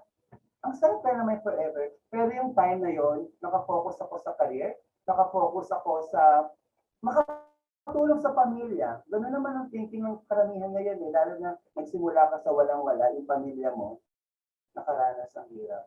Hanggang isang beses nga ang aking eksenadorong best friend, pinakialaman yung aking buhay pag-TV. So parang na-realize ko, oo nga, bakit kaya pag Pasko, mag-isa ka lang, malamig ang Pasko, malamig ang simoy na hangin, walang iinit sa'yo kasi walang yayakap. So na-realize ko, bakit hindi? So sinali niya ako sa isang clan, yung mga panahon yun, huwag nang tanungin kung anong taon, pero yung mga panahon yun, nauuso pa yung mga group text. Naabutan niyo ba yung group text? Yung mga clan-clan, yung mga group message sa text? Kasi ngayon, messenger na eh. Di ba? So sa mga group text na yon, sinali niya ako. Sa isang group, pag ikaw ay new member, ikaw ang pinakamaganda. Diba? Ganda mo, yung buhok ko hanggang EDSA habang nagtatraffic. So yung mga panahong yun, pagpasok ko, syempre, pag text messages lang, hindi naman nakikita yung mukha eh. Kahit mukha ka pang hipot, ikaw ang pinakamaganda. So ang daming nagme-message, pero dapat as part ng group message dapat. Laging share to all. Pero may isang taong nangungulit talaga. As in, PM talaga. PM siya ng PM. kamusta ka na, Louie? Kumain ka na ba? Kamusta yung araw mo? So hindi ko siya pinapansin kasi that time nagtatrabaho ko bilang isang road manager sa GMA Channel 7. At the same time, isa rin akong businessman, nagbebenta ako ng mga glutathione injectables and beauty products at ibang paganda. So yung mga panahon, wala akong pakialam sa mga nag-PPM na yan. Dead ma, di ba ang ganda ko? So isang araw, day off, syempre, magdi-deliver ng glutathione, nagparamdam siya. Good morning, Louie. So, kamusta ang tulog mo? So parang naisipan ko mag-reply lang na I'm okay, I'm good, ikaw. Hanggang sa nag-decide kami magkita. So doon ko naramdaman yung forever. Forever agad. Siyempre, may times kasi na ang pamilya natin, ang parents natin, o mga kapatid natin nagiging busy sa kanya-kanyang buhay. So, doon ko naramdaman sa kanya, pangalanan natin siyang John. Doon ko naramdaman kay John na parang ang care-care niya. Parang bawat minuto, bawat araw, kinakamusta niya ako. Tapos, yung nagkita kami, naramdaman ko yung love. Kahit kalokohan, first day, di ba? Ganun naman talaga pag bago kang may mamimit. Hanggang sa katagalan, patuloy-patuloy kami nagkikita. So, date na pala yun. So, niligawan niya ako. Sinagot ko naman siya. Di ba? Wala na pakipot. So, nag-last naman yung relationship namin ng 6 years. Actually, magsa 7 years. Aminado naman ako, no? First 2 years namin, we're sexually active. Pero pagdating sa usaping sex, sorry sa word, pero inserted kasi ako. So, tinry ko naman maging receiver. Okay? Kung nabanggit ni Nurse Juris yung top, bottom, inserter, receiver, so mauunawaan nyo kung anong ibig kong sabihin. So, yung time na yun, pagdating sa usaping sex, isa akong inserter. So, ako yung pumapasok sa kanya or ako yung magiging lalaki sa usaping sex. Nakalimutan ko may pangangailangan pala siya. So, ilang beses ko siyang, habang nagtatrabaho ako, nagdi-deliver ako ng mga paninda kong mga glutathione injectables, tapos nagtatrabaho pa ako. So, one afternoon, napaaga yung pack-up ng shooting. Pagpasok ko sa tinitirahan naming apartment, kasi nag-live-in na nga kami, alam niyo ba, nahuli ko siya, may karelasyon. I mean, may kasex. Nagkarelasyon, nahuli ko siya, may kasex. Alam mo yung pakiramdam na, ouch.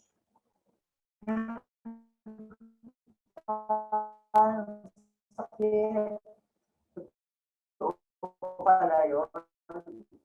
Alam mo yung pakiramdam na parang yung care na hindi mo, minsan hinahanap mo sa pamilya mo dahil minsan may pagkukulang ang family na parang hindi na ibibigay lahat yung gusto mo, na yung pagkukulang nila sa iba natin nakikita. Ang sakit pala. Pero dahil sa pagmamahal, masyadong powerful ang love eh. Dahil sa pagmamahal, tinatawag ko siya. Pero hindi lang pala isang beses. Paulit at paulit niyang ginagawa at paulit-ulit kong nahuhuli siya na nakikipagtalik sa iba.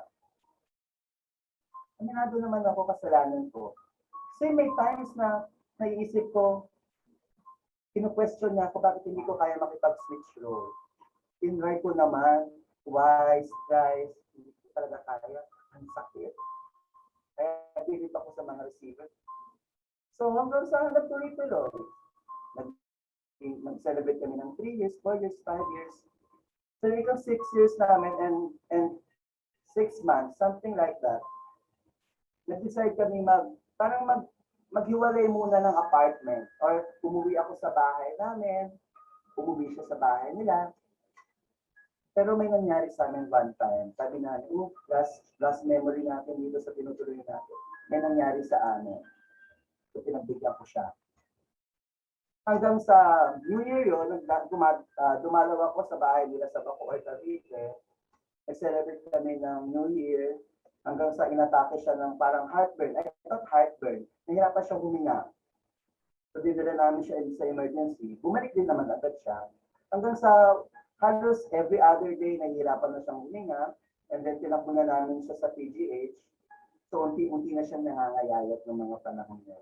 So lahat ng mga laboratory request sa kanya, normal, negative, hanggang kinausap kami ng isang doctor sa PGH at nagpaalam sa kami na may gagawin daw last test sa kanya or kay John na baka mamaya yun yung nagiging cause ng lose weight or yung ibang nararamdaman niya kasi nasalingan lang siya ng dugo. Kasi akala din namin, aside sa heart, mention leukemia. So, pumayag kami. Yung test daw pala yun, yung HIV. So, inisip namin, okay, sige. So, yung after mga 3 weeks, yung lumabas ng confirmatory na, again, nag-positive siya sa HIV. So, tatanungin niyo ako kung anong emotion na ramdaman ko. Actually, may dalawang emotion ako naramdaman that time. Una, masaya ako. Bakit? Masaya kasi ang alam na namin, pag may HIV ka, mamamatay ka na. So, it means, kung may HIV siya, may HIV na rin ako. Pero hindi pumasok sa isip ko yun eh. Parang ang gulo eh. Tayo nga ma-broken hearted, tayo nga magkahal mo dahil. Hanggang sa kinausap na ako ng doctor sa PGH na kailangan ko na mag-undergo ng test. So, at first ayoko eh. Kasi sabi ko, what if kung mag-positive na ako? Paano ko aalagaan yung taong pinakamamahal kung kailangan ko na alagaan sa sarili ko? But still, dahil sa tulong na rin ng Nijan, na-convince ako magpa-test. Makalipas ang 3 linggo, confirm. Nag-positive din ako sa HIV. Yung saya na naramdaman ko yun na, shit, mamamatay na yung taong pinakamamahal ko. Mamamatay na rin ako. And pwede namin ituloy yung aking love story kung saan mo kami mapunta. Love eh. Yun yung sinasabi natin forever. Yung handa kang sumama kahit saan siya magpunta. Kasi mahal mo. Ang sarap, no? Kung iisipin. Pero sa isang side ng emotion ko, ang sakit. Paano yung pamilyang iiwan ko? Paano yung mga tao, magulang mo lang eh, na talagang yung forever na binibigay nilang love sa'yo bilang anak. So, ang hirap ng emotion na naramdaman ko na hindi ko alam kung sino pipiliin ko. Kasi nag-under ko, kung pinaliwanag ni Nurse Doris, nag-under ako ng counseling, pero hindi ko pa rin maintindihan. Hindi basta nag-sink in sa isip ko. Inayaan ko, inalagaan ko siya, total wala akong nararamdaman. Hanggang sa nahawaan ako ng infection, yung TB. Kailangan ko mag-isolate ng 2 weeks. Nilabanan ko yun, at isang umaga, nabalitaan ko na binawian na daw siya ng buhay. Siguro yun yung pinakamasakit na part. Yung part na akala mo lalaban kayong dalawa, akala mo na sabi niya, lumalaban siya para sa'yo. Ikaw lumalaban ka, yung pala siya, bumigay na. Siguro kung tatanungin niyo ako kung paano ko naka-move forward, siguro dahil mas hindi ako naka-move on yung nawala siya. Alam niyo, parang namatay na yung kalahati ng buhay mo. Namatay na yung kalahating ikaw. Nakalimutan ko may HIV pala ako. Habang nakaburol siya, 10 araw yon, siguro 10 araw din ako hindi umalis dun sa tabi ng casket. Kasi alam niyo ba, yung binigay siya ng buhay at bumigay siya, yun yung mga araw na naka-isolate ako. Hindi mo narinig yung huling salita na binigkas niya. Hindi mo nakita yung huling itsura niya bago siya binawian ng buhay. Na halos sa loob ng 5 taon na magkaligid kayo, gabi-gabi magkatabi kayo matulog, tapos pagising mo na lang kinabukasan, wala na siya. Siguro doon ako nahirapan mag-focus. Simula noon, na-realize ko na ayoko na may taong nasasaktan dahil namatayan ng minamahal dahil sa infection na dulot ng AIDS. Na-realize ko rin na ayoko nang may ina na iiyak dahil namatayan sila ng anak na minamahal dahil sa infection na dulot ng AIDS. Dahil wala silang alam. Kaya lang po, pumasok ako bilang advocate. Habang tumatagal, actually hindi alam ng parents ko before na infected ako ng HIV. Ang tanging nakakaalam lang po yung kapatid ko. Ito isang moment na hindi ko makakalimutan. Isang umaga habang kumakain ako. Siguro alam na ate ko yung paghihirap ko eh. Kasi araw-araw pumupunta ako ng PGH kasi nag-allergy ako sa gamot ko dun sa iniinom ko kasi nagkaroon nga ako ng TB, kailangan ko mag-injectable every day. Alam mo, one morning habang kumakain ako, nakatalikod mama ko, hindi ko alam umiiyak siya. Kasi alam naman natin, di ba, ang mga nanay nga, nagpapalam yung mga anak nila, hindi na nila alam na gagawin nila eh. What more pa, kapag nalaman ng nanay natin na ang anak nila ay may HIV na wala kagalingan. Habang naghihiwa siya ng gulay, nagpe-prepare siya ng lunch, narinig ko yung boses niya. Anak, kamusta ka na? Sabi ko, for so many years, kinamusta ko ng mama ko. Sa panahon na, pinapahirap ako. Alam mo yung time na yun na parang gusto kong tumayo, gusto kong tumakbo, yakapin yung mama ko habang nakatalikod siya. Kita ko umiiyak siya. Gusto kong ikulong, ma. Hirap na ako. Ma, pagod na ako. Ma, tulungan mo naman ako. Anak mo ko eh. Pero alam mo, na-realize ko na sakit pala. Kung ako nasasaktan bilang anak, eh ano pa yung nararamdaman ng nanay ko? Inanay ko yan. Kung anong nararamdaman ko sakit, triple yung nararamdaman ng nanay ko eh. Tanging nasabi ko lang, ma, okay ako. Nagagamot na ako. Huwag mo kong isipin, malakas ako. Mula noon, kahit pandemic, kahit may COVID, nandito ako para makapagbigay ng inspirasyon. Saludo ako sa mga nanay, kaya kayo mga anak, mahalin yung nanay nyo. Kasi alam nyo, ang nanay o ang tatay nyo, sila ang una at huling tatanggap sa inyo. Oo, paglabas natin ng bahay bilang anak, hindi na responsibilidad ng magulang yan. Ang nagagawa ng magulang natin, nagputay sa bahay, nagbubalik tayo. May sakit man tayo, pangit man tayo, nadapa man tayo, niloko man tayo ng mga boyfriend o girlfriend natin na pinagpalit natin ang magulang natin, tatanggapin tayo ng magulang natin. Kasi yun forever na love. Alam mo, gusto ko lang idagdag, itong taon na to yung pinakamasakit na part. Kung alam nyo lang yung pinagdaanan ko. Discrimination, lalo na sa pandemic. Alam nyo, dito ko lang aamin sa tribe. Nagka-COVID po ako. Correct. Nagka-COVID po ako first quarter of this year.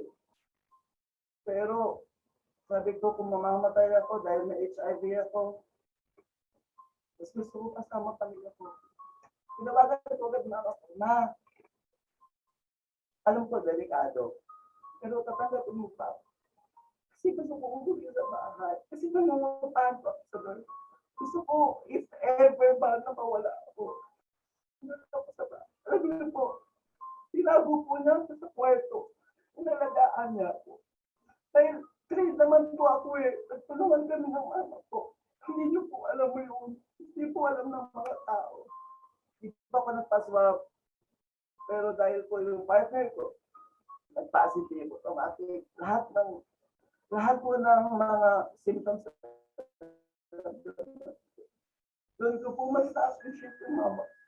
Alam mo yung hirap ng magulang na alam nila sa panahon ng pandemic, tapos may HIV ka, nalagaan niya po ng 21 days. Magkasama kami sa isang bayan, hindi po kayang bayakap siya. Hindi niya po kaya. Mag-offer ng hawakan, mayakap.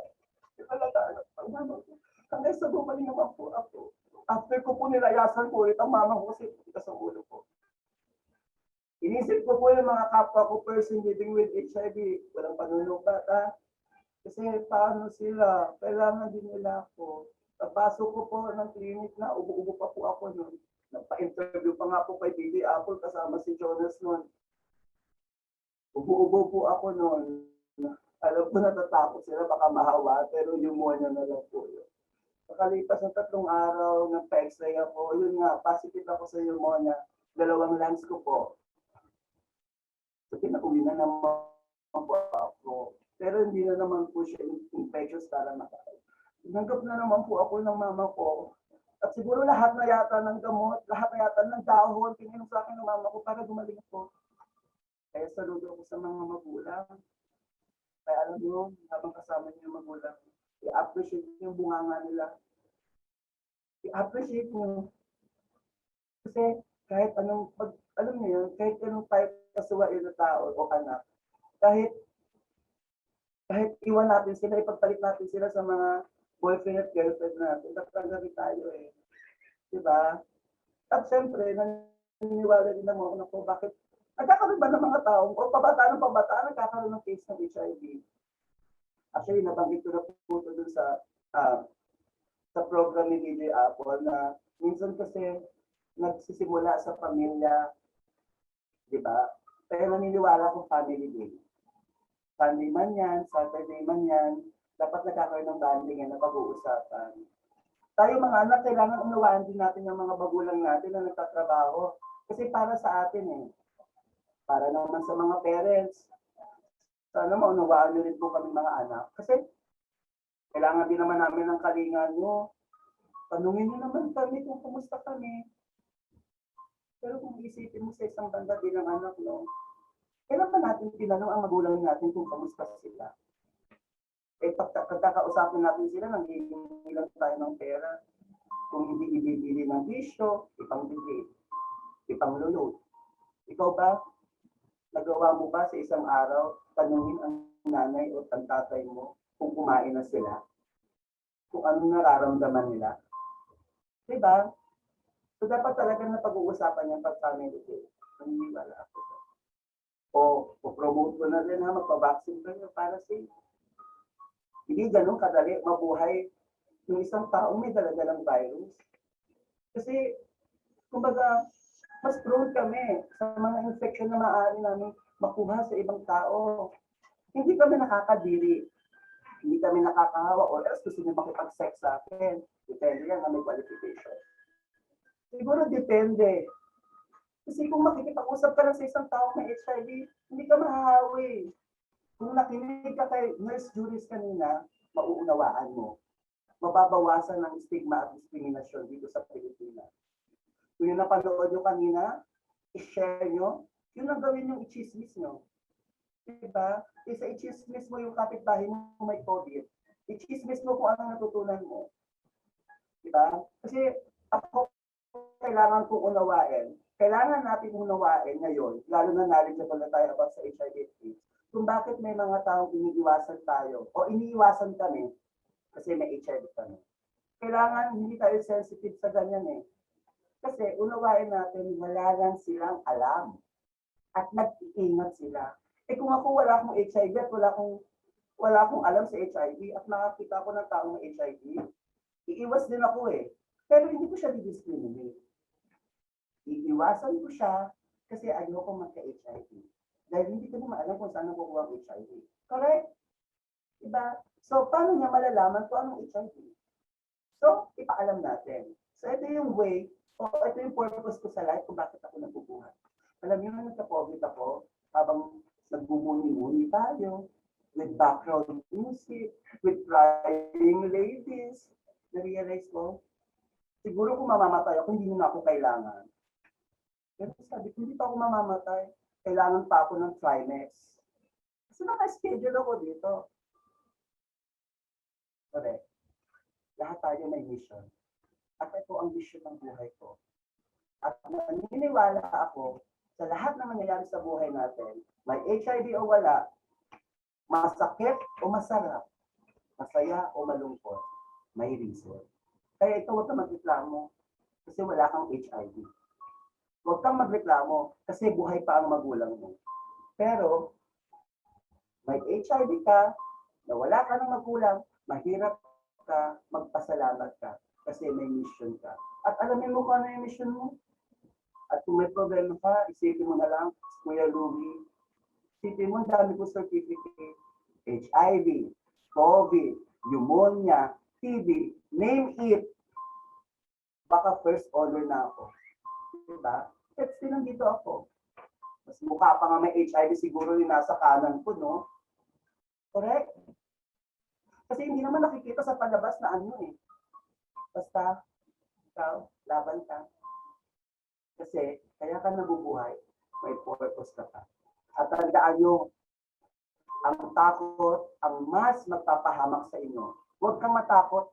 Tandaan mo yan. Andito lang ako. Laban.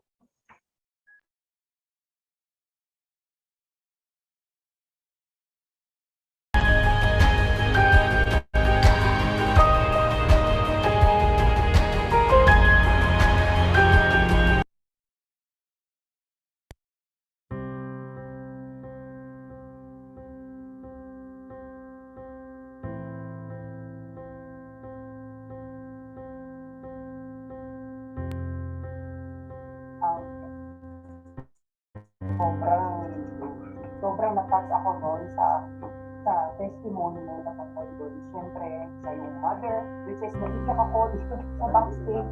Naiiyak talaga ako.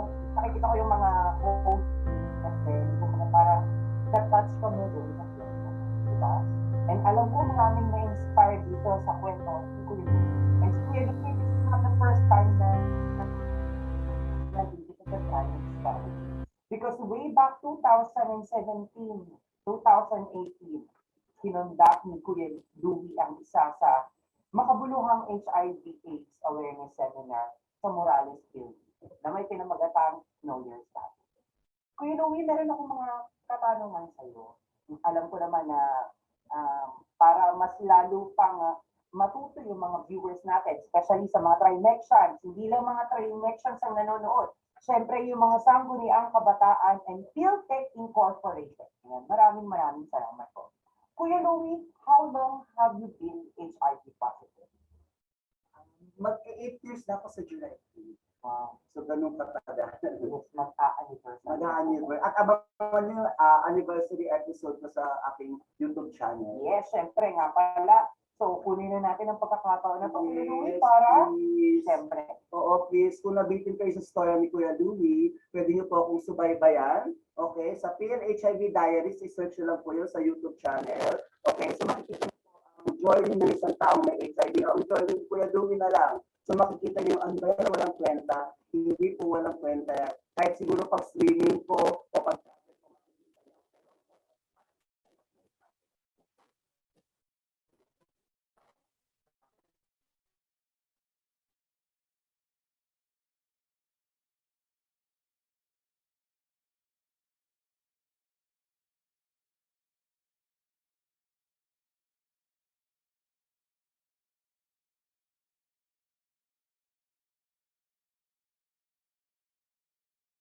Sana pala noon may alam na ako patungkol sa HIV and AIDS para wala nang pain o wala nang patay na mangyayari, wala nang mawawala pa sa buhay ko.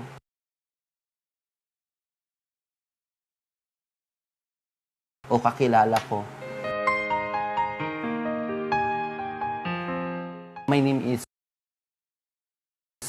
Kuya Louie. So, I'm 33 years old. So, 5 taon na akong namumuhay na may HIV. Sa ngayon, ako ay isang HIV counselor. At the same time, isa akong CBS motivator. Actually, iniisip ko rin yan dati na may HIV na ako. Gagawa na ako ng last will in testament, diba? Pero hindi. Ang HIV kasi, sabi ko, ito ay virus. Actually, walang namamatay sa HIV. Hindi mo nga malalaman may HIV ka hanggat di ka nagpapatest eh. Tinitingnan yung iyong antibody sa antibody test kung may presensya ba ng HIV. Namamatay ang isang taong may HIV kapag bumaba na ang immune system nito at mauwi sa AIDS. At pag nasa AIDS condition ka, malamang meron ka ng opportunistic infection tulad ng pneumonia, TB, or kung ano pang sakit na maaring malala na.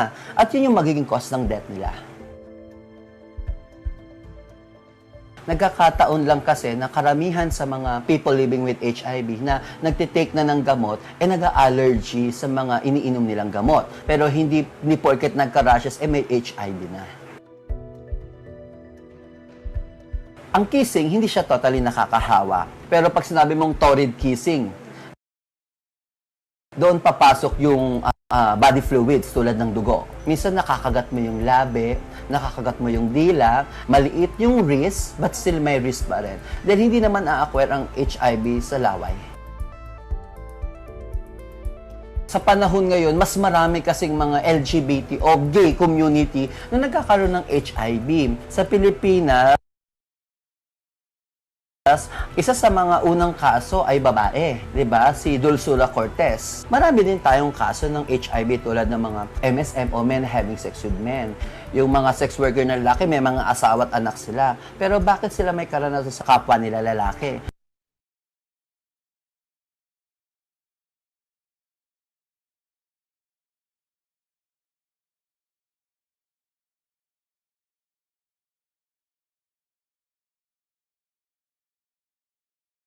Nagkaroon po ng technical difficulties. Pasensya na po kayo sa lahat.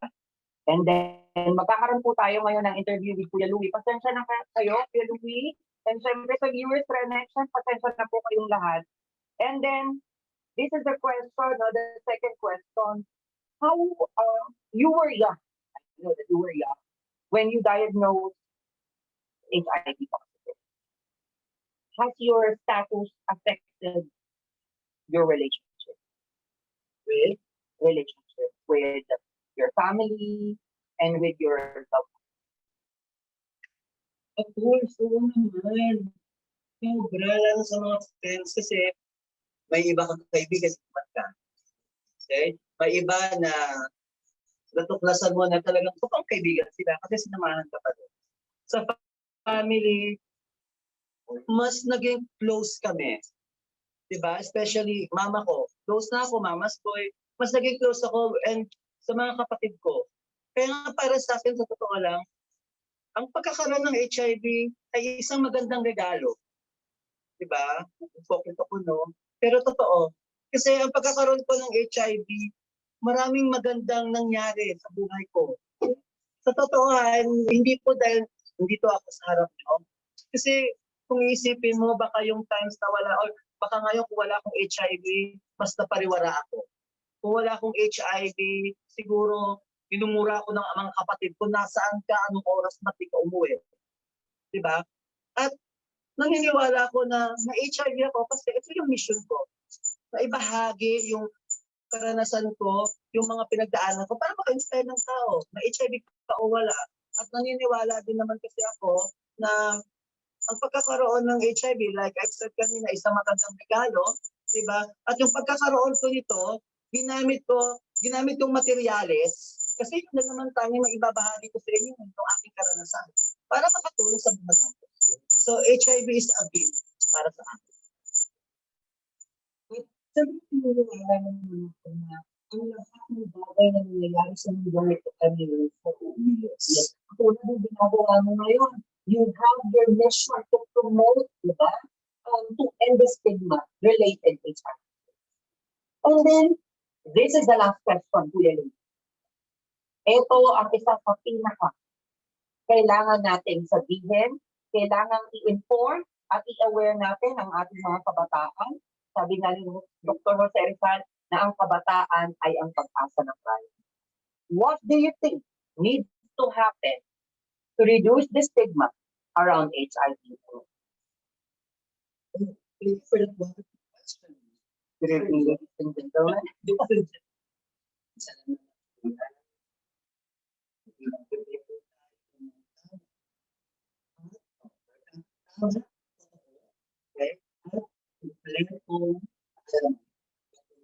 Sa HIV. Huwag po natin i-extract. Diba? Yung totoo lang. At sumangguni tayo sa totoong pasilidad, sa tamang pasilidad, sa totoong tao, para magkaroon tayo ng kaalaman patungkol sa HIV para mabawasan yung mga stigma at discrimination. Okay? Okay, advice lang. Kung kayo ay may kakilala, kamag-anak, kaibigan, na pinagdadaanan namin mga taong may HIV, mag-research ka, pumunta ka sa facility, kontakin mo si Kuya Louie at magtanong ka. Hindi yung lalayuan mo, iiwasan mo, o ipagtataguyan o palalayasin mo. Yung kahit mahal mo pa yan, tapos takot ka dahil baka magka-HIV ka, alamin mo, para alam mo kung paano sila aalagaan at paano sila susuportahan. Hindi po porket may HIV kami ay naghahangad kami ng awa sa inyo o pagbibigay ng BIP. Hindi po namin hinahangad yun. Ang tanging gusto lang po namin ay bigyan niyo po kami ng malawak na pag-iisip o pag-unawa. Diba? Dahil kami may HIV, hindi po kami abnormal. Normal din po kami dahil ng mga taong wala HIV. At syempre, dapat maging aware din tayo sa status natin. Babae, lalaki, bakla, o kung sino ka man, or kahit anong gender ka man, kahit nasa anong edad ka, basta nagkaroon ka ng tatlong pamamaraan kung saan mo nakuha HIV, huwag kang mag-atubili na pumunta sa mga social hygiene clinic at treatment facility para magpa-test. Kasi iba na ang may alam. Iba na. At sabi mo na, di ba? Know your status. Yeah, and get tested. Sabi nga natin, di ba? Whether you are girl, boy, bakla or boy, di ba? Inakaganagan, buntis or boy, you have to know your status. And we have to end the stigma. Yes, at kahit anong edad mo, huwag kang matakot. Saka, huwag kayong matakot na pumunta sa facility kasi hindi porket nasa facility kayo, may HIV kayo. At pag kasi yung ibang problems, medyo ayat ko na. Natatakot sila kasi akala nila may bata. Pero ang totoo, libre lang po. Maniwala kayo, libre lang po. At kung wala naman kayo kakayanan or takot kayo talaga, magpunta sa facility, walang excuse. Maaari po kayo makipag-ugnayan sa akin kay Kuya Louie or i-message nyo si Studio kasi kami mismo as trained CBS Motivator, pwede kami mag-undergo ng screening sa inyo for free. Kami mismo pupunta sa lugar nyo. Okay, pero huwag nyo naman ako ma-foods sa pondo. Okay, tutulungan namin kayo. So, walang excuse para sabihin nyo na hindi kayo makapagpates o malaman yung status nyo. Dahil ang government, gumagawa kami ng way para mapalapit sa inyo at para malaman ng status nyo. Yeah. Thank you very much, Kuya Louie. Yes, po. Kuya Louie, Kuya Anthony, for sharing your personal experiences regarding HIV/AIDS. And I know you inspire other people. Thank you. Especially people living with HIV. Thank you so much, Diamex. At syempre, meron tayong surprise ticket. And this is a letter came from our students, came from Connection. Encouragement letter for HIV. Maybe you're wondering why me, Kuya Louie. It is the question that keeps on playing in your heart, and there is no perfect answer for that. Your health, mental, and emotions are being affected, and I know that you are suffering from anxiety, sorrow, and pain. And you're going to start questioning and doubting yourself. I know you're somewhere out there, and maybe you messed up repeatedly. But I want you to know, it's okay, Kuya Louie, because the biggest lesson you will ever learn in your life is how to be a fighter. And it's the time that you mess up the most, that you get the chance to prove that you can still be responsible enough to admit when you are wrong, and that's something even in an entire lifetime, some people never get right. Every morning you have a choices, lots of choices to see life as an amazing blessing or a burden that you keep carrying. The entire day depends on the mindset you wake with me. Be thankful for the struggle you have through. They make you even more stronger, harder than a stone, wiser and humble.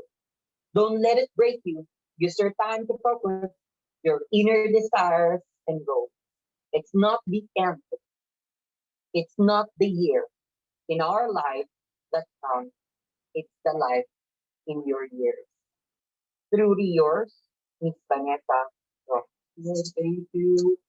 And then there are a lot of letters galing sa mga estudyante ko ng trimester colleges. An encouragement letter para sa inyo. Thank you. Actually, every time po na magtatapos ko sa mga student ko, love letters Wag naman sana, di ba? Kasi naniniwala ko pag hindi nila ako kailangan, mawawalan ako sa mundo. At pag nangyari yung araw na yun, lahat po itong mga love letters, no, ipopost ko katabi ng bed para mabasa nyo. Na itong mga letters na to, ang nagiging gasolina ko para patuloy ako lumalaban at magbibigay ng inspirasyon para po sa inyo. Maraming salamat po tayo. Laban po yan, hindi fight. And to award the certificate of appreciation, Training Strategist presents the certificate of appreciation to you, my very good friend, Mr. Anthony Louis DeVitt, for imparting your valuable insights and inspirations to the participants during the conduct of HIV/AIDS awareness seminar with a team entitled We're in This Together. Given this 22nd day of May 2021 at Trinex Colleges, City of Binyan, Laguna, signed our very own the Vice President of Academics and Student Services, Mr. Rito A. Camigla Jr., and our Chief Operating Officer, Ms. Rachel C. Cruz. Thank you, Trinex. Maraming salamat, Kuya Louie. At ito, this is a token of appreciation, and I know ito ang magiging isang symbol ng Trinexian. Because Trinex learning experience are always worth it. And we also educating people. So, ayan. Thank you so much, Kuya Louie. Thank you so much. Thank you.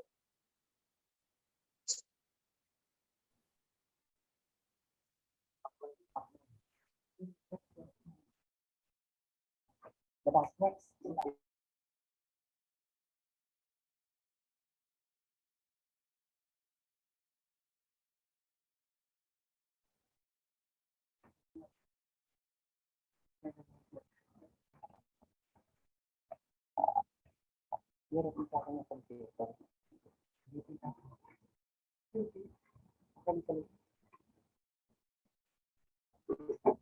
By the way, my name is Clifford Mercado. O sa kanila, tawag na Kuya Paul. Marahil nakikita niyo na po ako sa mga programa HIV or sa mga programa ng mga pamilya or sa colloquium dito sa ating lungsod.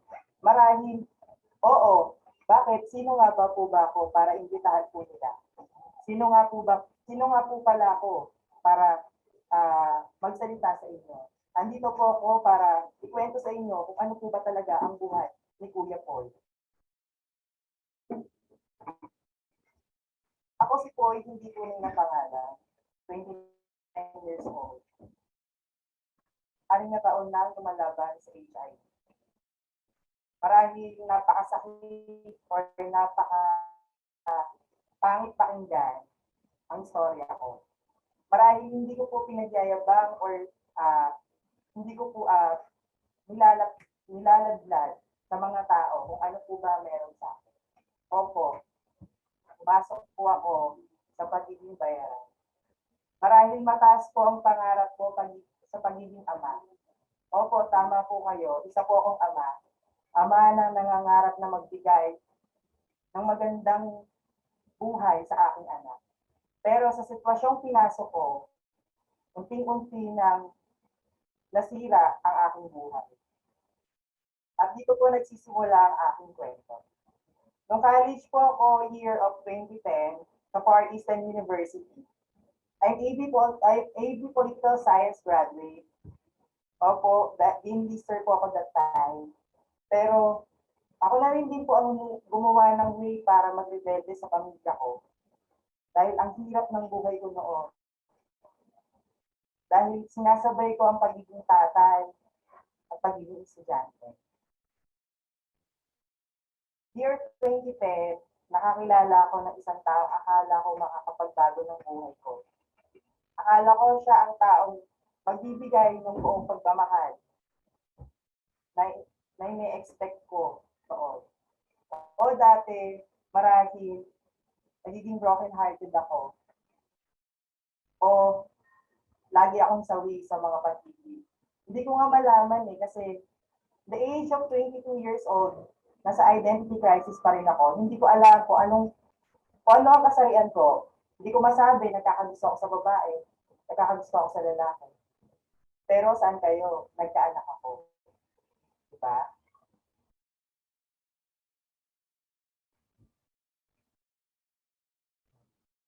Year 2012, nagsimula akong sumali sa pageant. Sumasali sa Miss Gay, sumasali sa Miss Gay, o laman ng bar, o laman ng kalye. Marahil nakikilala niyo ako, or nakikita niyo na ako sa Barangay de la Paz. Minsan yun ang tambayan ko, o doon sa Midagat, sa San Isidro. Marahil doon nahubog ang aking pagkatao sa pagiging isang homosexual. Marahil wala naman pong kasalanan kung isa kang bakla or isa kang homosexual.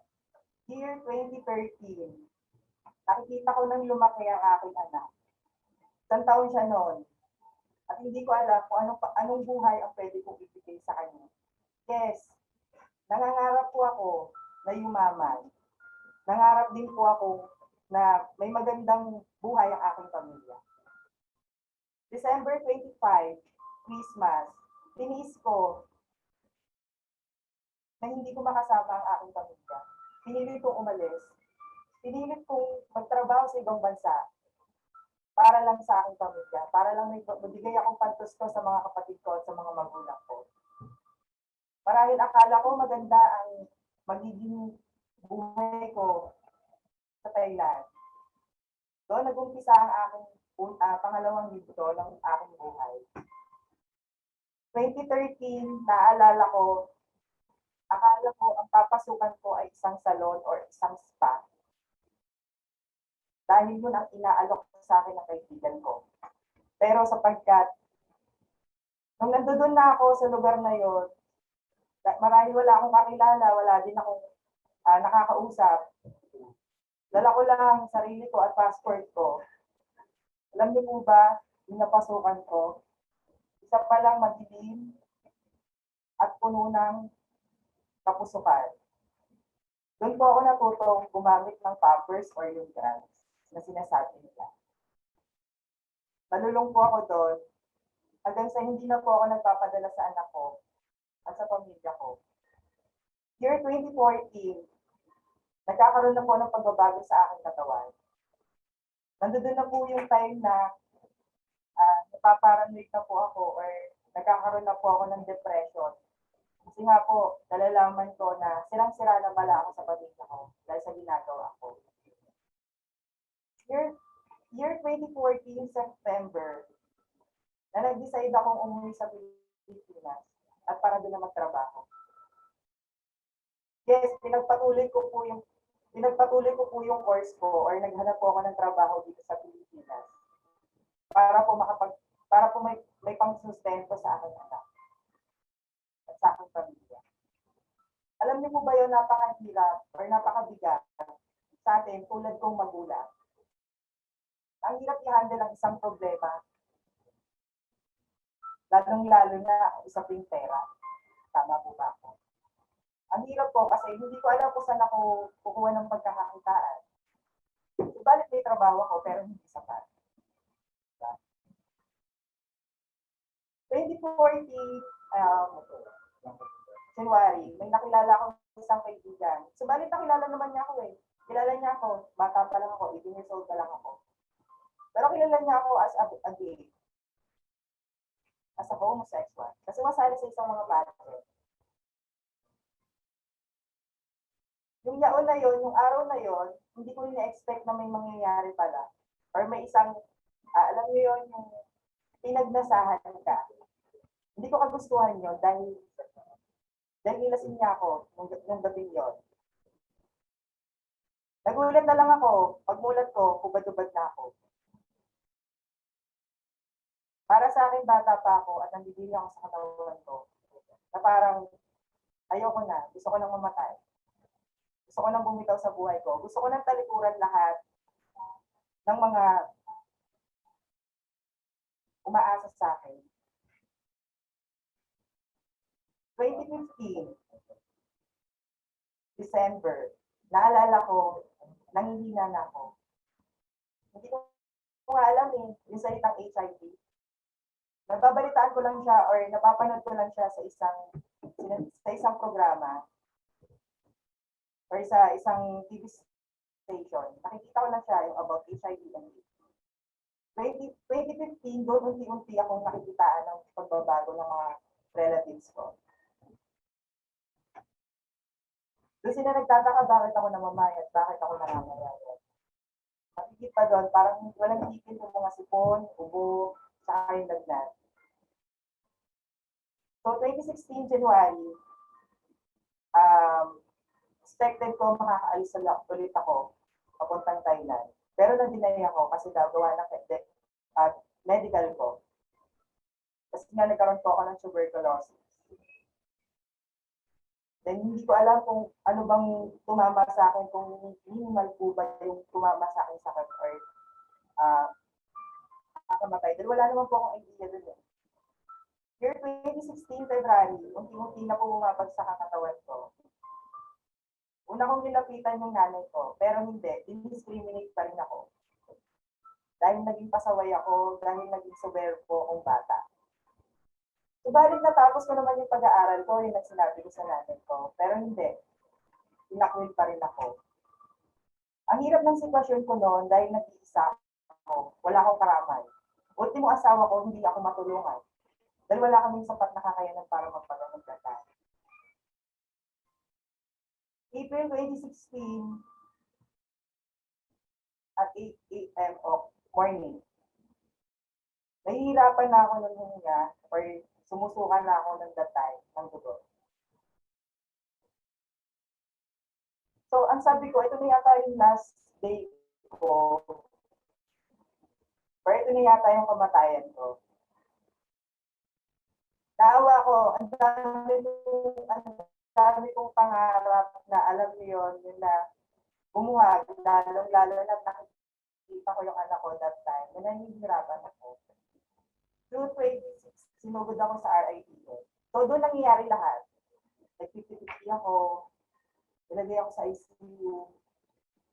Wala akong kaibigan na nasasabihan. Pero, pilipid ako sa best friend ko na yumakap sa akin kahit puro sugat na katawan ko.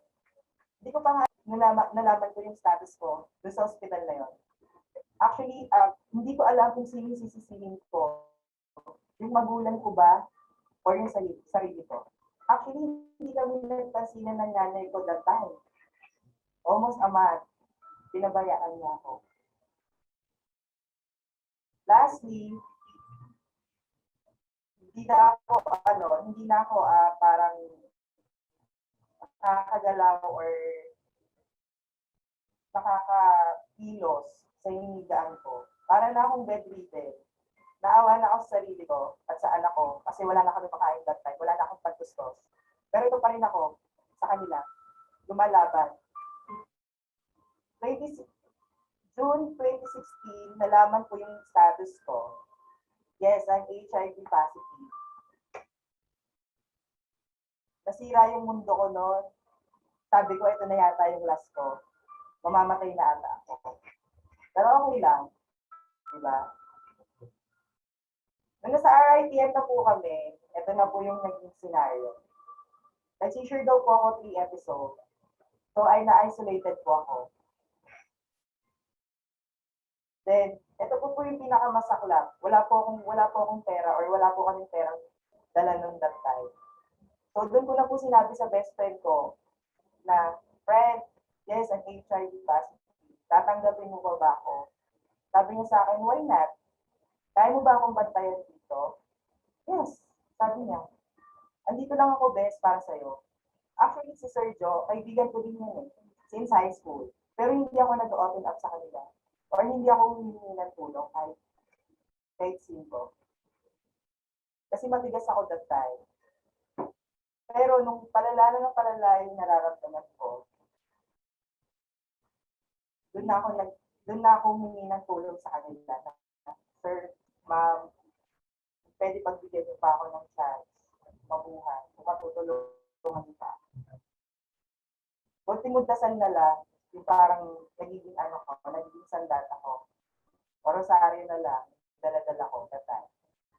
Then ito na, year of 2017 naka-recover ako. Then Then pinakita ko sa mga taong nakatulong sa akin at sa anak ko na eto ako. Kaya kong tumayo sa sarili kong paa at kaya kong labanan ang HIV. Hindi nakakamatay sa HIV kung aagapan mo. So mga kabataan ngayon, please, maging educate po tayo kung ano po ang meron sa atin ngayon. Bari po tayo magpa-check or magpa-test sa OSPIN or sa hospital ng Binyan.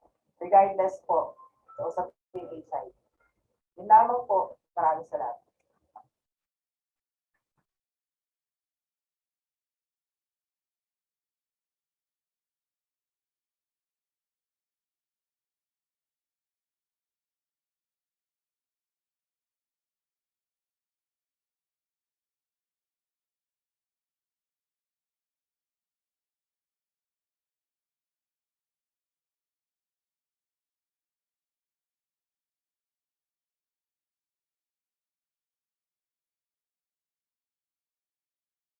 Sir.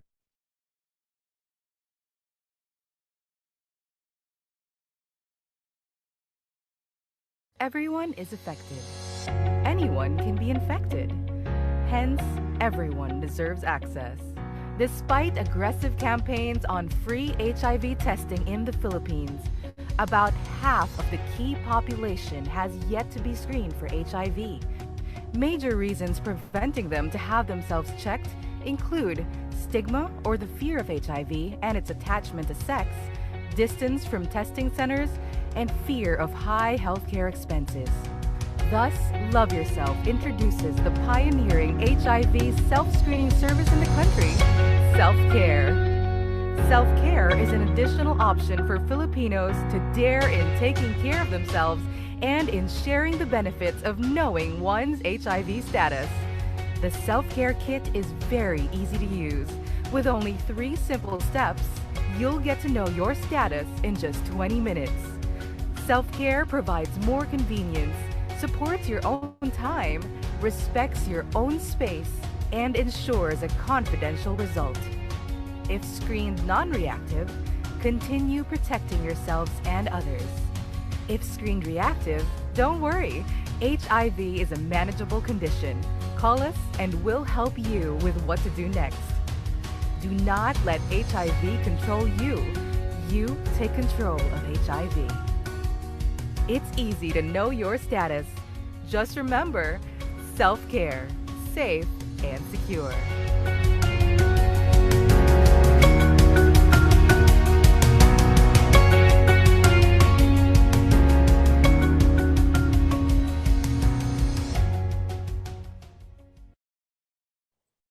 Ayan, and welcome back syempre sa ating one-on-one talk with Mr. Clifford Mercado. And thank you very much for inspiring other people. Thank you for sharing your experiences sa ating mga estudyante and also the participants.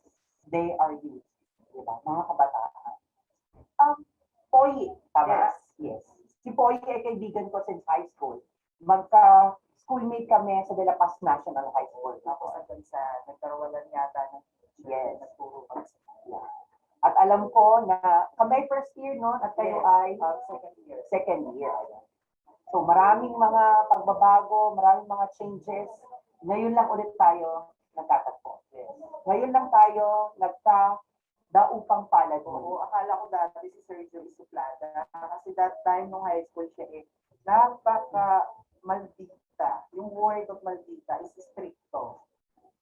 Kaya sabi ko, siguro hindi ako magtataka kung si Sergio na naging professor. Stricto talaga. Professor rather. Kaya ito na naman yung mga question ko na gustong tanungin ng ating mga viewers ngayon. At napakarami mga viewers ang nag-encourage kayo na syempre, mas magpatuloy pa sa iyong buhay. How long have you been HIV positive for? 6 years. And does it affect your relationship with your family and special someone? Actually, oo, meron. Kasi yung asawa ko kasi kinakahiya niya ako. Nagkaroon ng issue, yes, sa Langkiwa before, yung sa barangay. Kaya minsan paalis-alis talaga ako. Minsan pupunta ako sa Manila, pupunta ako dyan. Bisatahin ko yung anak ko. Pero, in that time kasi, meron silang parang binibintang sa akin. So ngayon sinagot ko, sabi ko, 26 na ako na tayo, kung hindi naman ako parang ganito, ganyan, di ba? So ayun, lahat na apektuhan, pati yung trabaho ko. And then, Poy, what's your advice to people? Siyempre sa mga tao who have been recently diagnosed for HIV? Sa akin lumaban lang kayo, huwag niyong katakutan sa HIV. Hindi naman kasi death sentence yan. Diba? Huwag niyo rin itago kung anong meron sa inyo. Or humanap kayo ng isang tao na pwede niyong pagkatiwalaan. Or sabihin yung status. Ayan. And then last question. Why should people know their status? Bakit kailangan ng mga tao malaman nila ang kanilang status? Actually, ako that time, di ba, kwento ko nga. Wala akong idea regarding sa HIV. Kasi hindi ko pala alam na nung na-diagnose pala ako, AIDS na pala ako nung that time kasi stage 4 ako. So, ang akin lang, mapapayo ko lang is, maraming facility hub dito sa Laguna na pwede niyong puntahan. Or pwede niyo po kami kausapin regarding po sa at i-refer po namin kayo kay Nurse Joyce or sa taga San Pedro kay Sir Ed. Pwede naman namin kayong samahan at bigyan kayo ng tawag dito, advice. At syempre nandito si Kuya Louie at syempre ikaw Poy para ma-inspire pa yung ibang mga kabataan na alam naman natin na natatakot sila regarding their status. And you have to know your status. Yes, actually, ako minsan nagla-live ako sa TikTok ko na kausap ko yung mga viewers ko, tinatanong nila, Kuya, paano mo nalagpasan yan? Kuya, ba't ganito? Yun. Then, na-inspire din ako sa YouTube video ni Kuya Louie. Actually, nakasama ko siya before nung nag-talk kami sa Kalamba. Kaya mas lalo akong na-inspire. Nung narinig ko din yung video, yung talk niya dito. Ayan.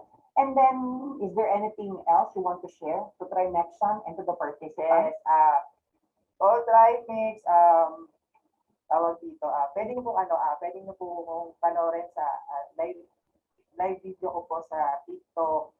And then, minsan sa ko po, sa page ko po, na Poy po. Ayan. Thank you very much, Poy, Mr. Clifford Mercado, for sharing your personal experiences regarding the HIV and AIDS. And I know and I hope it will help to end the stigma around HIV. Poy, meron ako sa iyo ibibigay sa iyo dito. Ito ay a letter galing sa estudyante ng Trimex.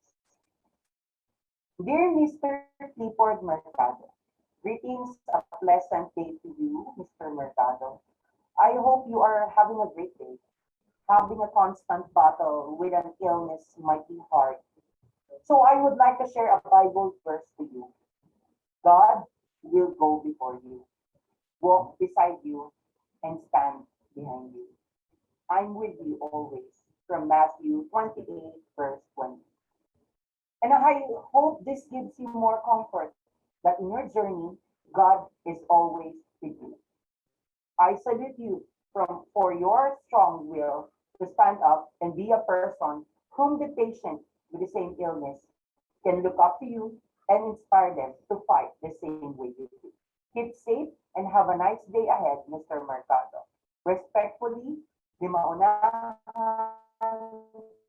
Joanna Denise. And then ito yung letter na binigay ng aking mga estudyante para sa iyo. And sana ito ay maka-inspire lagi. And to award the certificate of appreciation, Trimex Colleges presents the certificate of appreciation to Mr. Clifford Mercado for imparting your valuable insights and inspiration to the participants during the conduct of HIV/AIDS awareness seminar with a theme entitled We're in This Together. Given this 22nd day of May 2021 at Trimex Colleges, City of Binyan, Laguna. Signed, Dr. Rito A. Camigla Jr., the Vice President for Academics and Student Services, and our Chief Operating Officer, Ms. Rachel C. Cruz. Congratulations. And siyempre, isa ito sa mga simbolo ng Trimex na patuloy, sana pag nakikita niyo ito ni Kuya Louie, itong ating chapter na to ay magbibigay sa inyo ng encouragement at magbibigay sa inyo ng lakas na magpatuloy sa araw-araw na Sana hindi ako lang so. Ako lang sasaktan. Ayan. And then, thank you very much, Poy. And for our intermission number, let's give a big hand for our Bisowan student, Miss Sofia Carmela Alemania.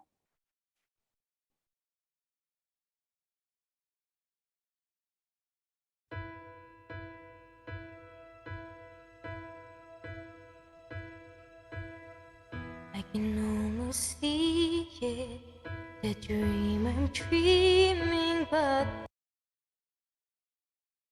there's a voice inside my head saying you'll never reach it.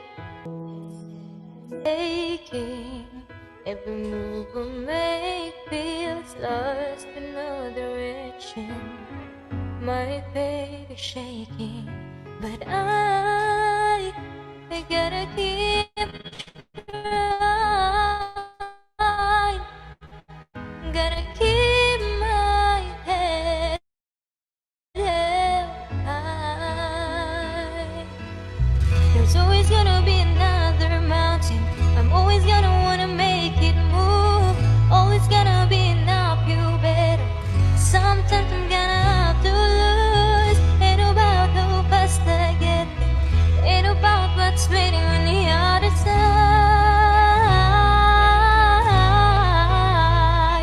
It's the climb.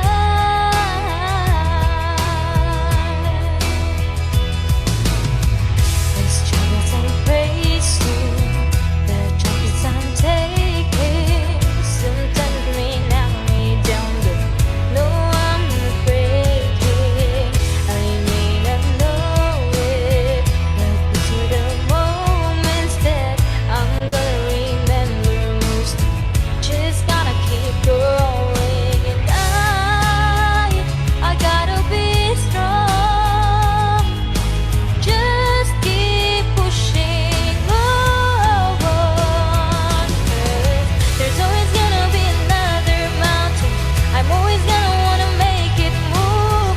Always gonna be an uphill battle. Sometimes I'm gonna have to lose. Ain't about who fast I get there. Ain't about what's waiting on the other side.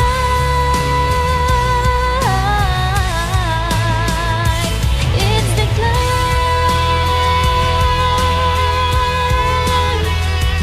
Yeah, yeah, yeah,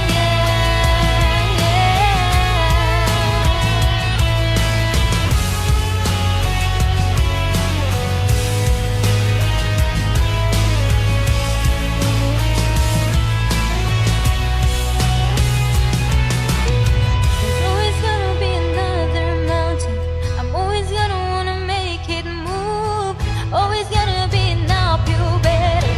Sometimes I'm gonna have to lose. Ain't about who fast I get there. Ain't about what's waiting on the other side.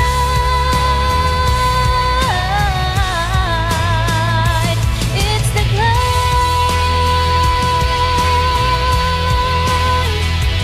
Yeah, yeah, yeah, yeah. Keep on moving, keep climbing, keep the faith, baby. It's all about the climb. Keep your faith, whoa.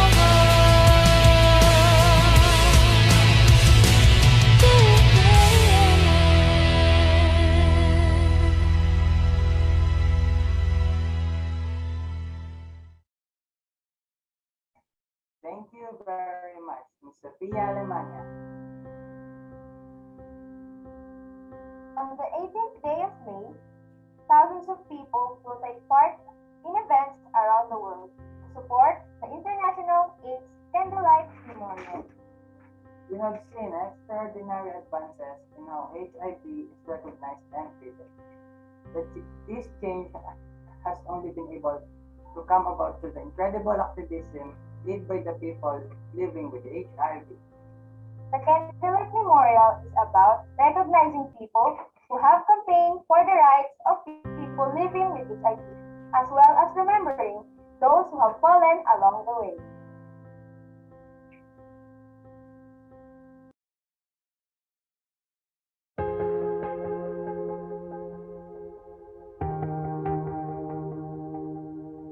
Let's take this moment as we continue to light up the candle of hope for our community. May this light guide us to find the strength and serenity in our hearts despite the ongoing crisis that we face, HIV, AIDS, and COVID-19. Today, we lift up the spirits of those who have been greatly affected by this pandemic. Your courage to fight against our sorrows will forever be in our memories. May your beautiful souls that have perished in this battle find eternal solemnity. Equally, we take this moment to acknowledge the pain of your loved ones who have cared for you throughout your journey. Their bravery to carry this immense weight will forever be a source of light and inspiration for all of us. May they continue to be our community's source of strength to carry on and move forward. We also lift up our communities composed of government, the private sector, and each and every one of us for being the home of the torchbearers for the HIV/AIDS movement. Our love and commitment continue to illuminate the communities that are still doomed by the virus.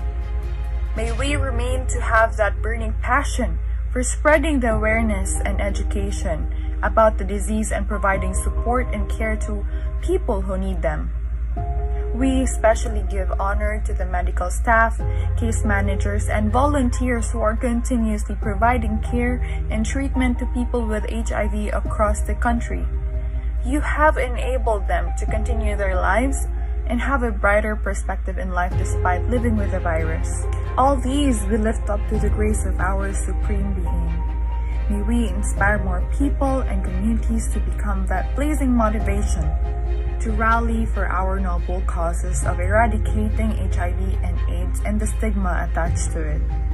May our collective efforts shine the light of love, joy, and hope for all humanities to see.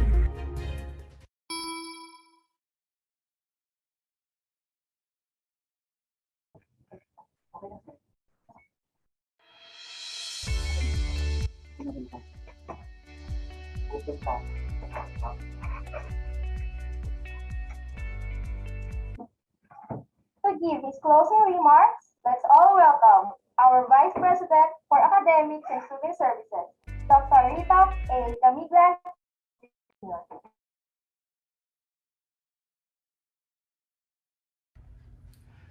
Mapagpalang araw sa lahat. Gusto kong magpasalamat sa lahat ng mga nakibahagi sa napakahalaga at napapanahong gawain tulad nito. Naniniwala kami na sa pamamagitan ng tamang edukasyon ay maimumulat namin ang lahat, lalo na ang mga kabataan na siyang biktima ng sakit na HIV. Maraming salamat sa bumuo ng programa sa pangunguna ni Ginoong Julius Jurado. Muli, maraming salamat at gabayan nawa tayo ng poong may kapal. Thank you very much. Congratulations for being champions of human rights. Congratulations for standing up to stigma, discrimination, and intolerance. And congratulations for your persistence in the face of this epidemic. Congratulations to your friends and colleagues for keeping up the fight, not just for making this seminar a success, but even more importantly, for what each of us does in the fight against AIDS every day, and for what we have collectively accomplished because we're in this together to fight the stigma and to stop HIV epidemic.